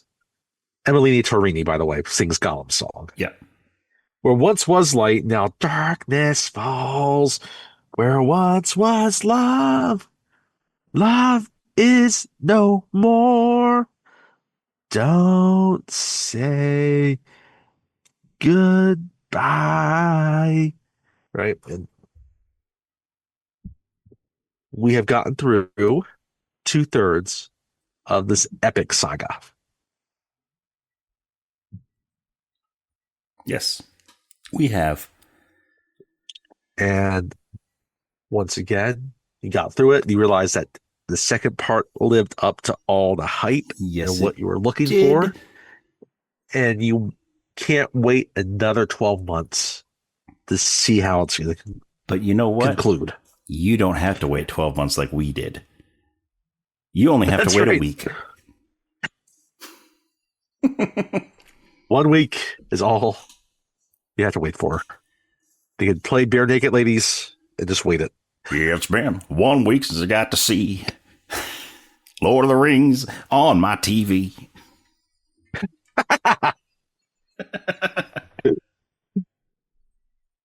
And I'll be eagerly awaiting to discuss it. And Yes, me too. the build up that it was that year between the two, and then the experience of watching it and then going through it again. And Return of the King is an amazing movie. It is an amazing Fellowship movie. and Two Towers are amazing movies also, but Return of the King is just awesome. It is. And, we talked about how this one, you can even tell just if you haven't seen the movies and this is your first time going through them, right? You can tell you the nice linear progression in the first movie. There's lots of danger and action, right? Mm-hmm. And then it's really contrasted, like we talked about, like there's just sadness over this entire movie. And, but yeah, both Fellowship and Two Towers are epic movies. The epicness gets dialed up in Return of the King. Yes, it does. Return of the King ties up all the loose There's so much ends. happening. It's an all-out war movie. Oh, it's awesome. It builds up to everything, and it just puts a nice bow on it. And everyone just steps their game up to just conclude the epic adventure that we've gone on, essentially. Yeah. So it'll be great to discuss it because it'll have a very different feel than what the Two Towers was and from Fellowship, but they all create such a cohesive just story. And it's really impressive when you think about how they're able to just draw it all together. Like once again, just to be able to pick out the pieces that might have seemed extraneous for filming and just to put it together. And watching this again after I've reread the books again recently, just all the more impressed of how they just, for Two Towers especially, weave the different stories together Mm-hmm. to make it just a seamless viewing experience. Yep. And they'll do that with Return of the King too, because you still have your separate groups there, and they'll weave it together. And they do the tricky job of how do you properly end? Yes, they do. This epic movie. They don't end it quite the same way that the book ends it, but they do end it well. But the end, they do keep some of the most appropriate parts of the ending. Yes, they do. Absolutely. Especially the very end. Mm-hmm. We should say the very end. Yes, pretty much falls along. It does. But that's for next week. That is for next week. So, if you enjoy what you're listening to, then go ahead and check us out on Facebook and Instagram. We are Rob and Tony's Cinematic Adventure. The and is spelled out, A-N-D, not an ampersand like the name of the podcast. And we are also on Threads at that same handle. And you can also check us out on X or Twitter. That is R&T Cinematic. We're also on Letterboxd, so you can check out some reviews that we've done on various movies. Some we've done on the podcast, some we haven't done, some we will do, some we won't do. And that is Cine Adventure, or Cine Adventure, C-I-N-E Adventure. And then you can also just send us an email at robandtonycinematicadventure@gmail.com. Once again, the and is spelled out, A-N-D. It's not an ampersand like the name of the podcast. But yeah, let us know what you thought of the Two Towers. Do you love it? Do you hate it? If you hate it, why are you watching it? Unless you like watching things that you hate, which if you do, hey, awesome. More power to you. Yeah. Mm-hmm. But no, we want to hear from you. And go to our social media, give us a like and a follow. Go to your favorite podcasting app, wherever you're listening to us. Hit that subscribe button. Give us a good rating, a good review. That's how we move up in the rankings and the search and the recommendations, all that stuff. And yeah, you know what we're doing next time. We're talking about Return of the King. We're going to finish out this trilogy. Finish out the year. I'm already getting kind of sad that it's going to come to the close so quickly. Me too. But it must end. All things must end. And we will have so much fun discussing it. We will. And there's other amazing movies that we can do later. And like you said, it'll be a good way to close out the year. So, yes. But we can discuss all of that next week. Yes, we can. So, join us next time for The Lord of the Rings, The Return of the King.